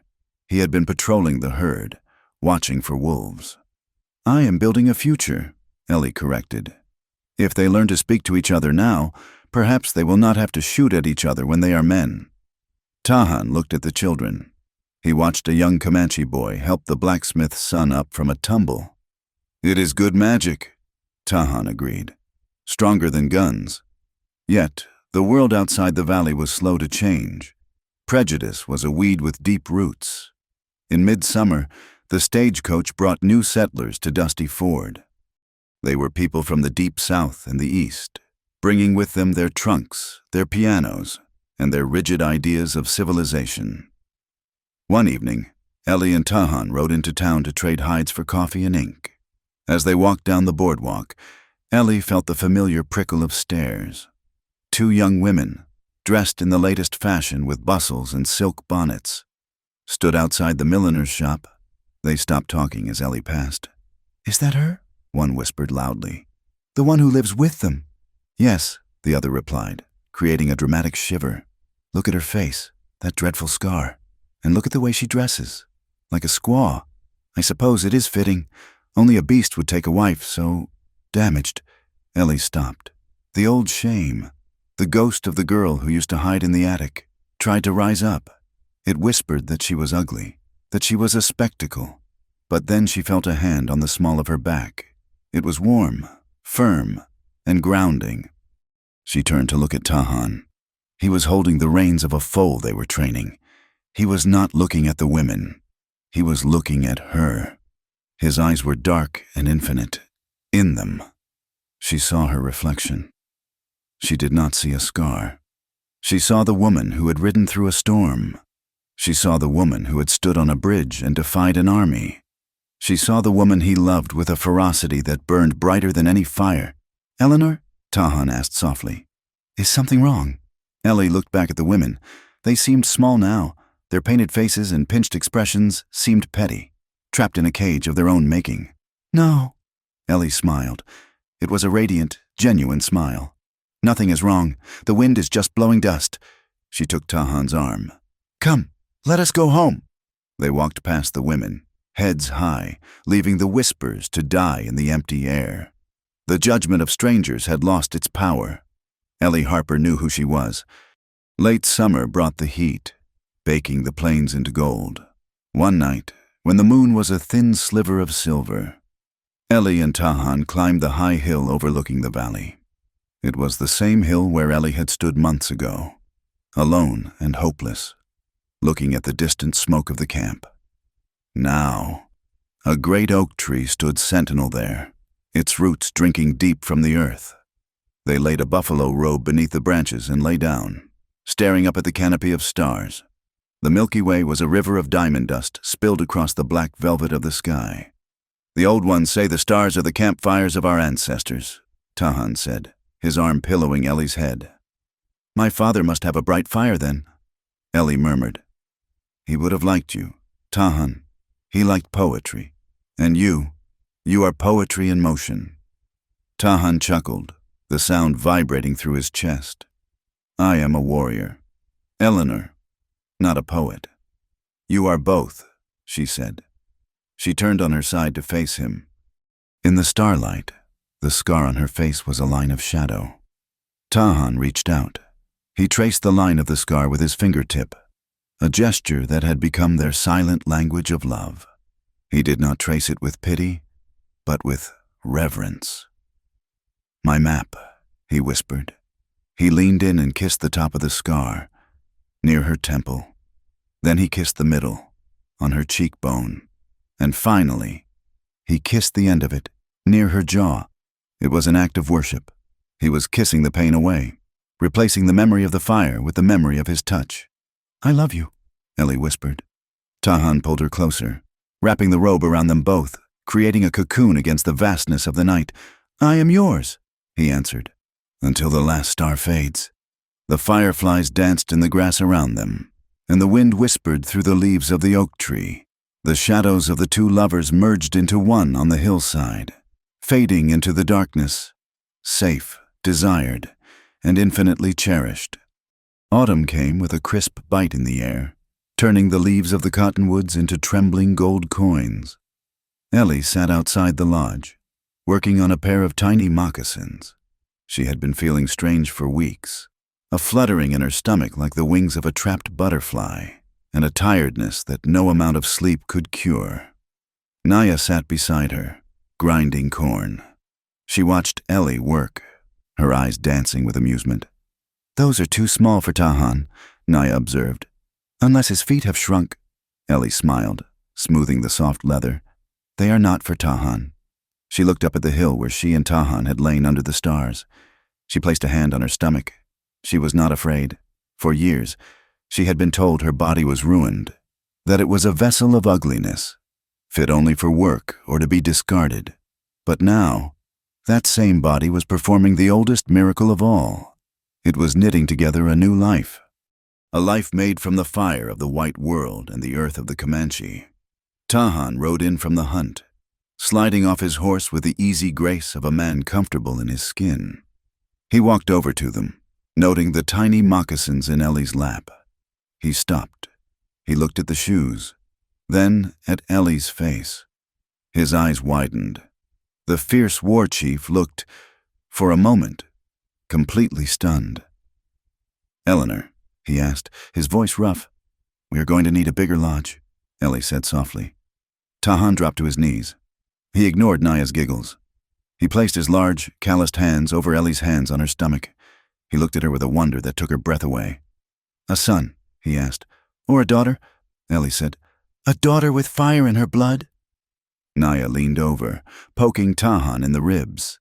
"This child will be trouble. Cousin, it will speak 2 tongues. It will ride like a Comanche, and it will read like a white man. And it will laugh in the face of anyone who dares to call its mother ugly." Tahan laughed, picking Ellie up and spinning her around, her feet leaving the ground. The sound of their joy echoed off the canyon walls, ringing clearer than any church bell. The story of Eleanor Harper and Tahan became a legend in the territory. They did not change the whole world. The West was still wild, and the years that followed brought new challenges, new fences, and new wars. But in the Sacred Valley, they held the line. They proved that love does not erase scars. It illuminates them. It does not fix the injustice of the world with a wave of a hand.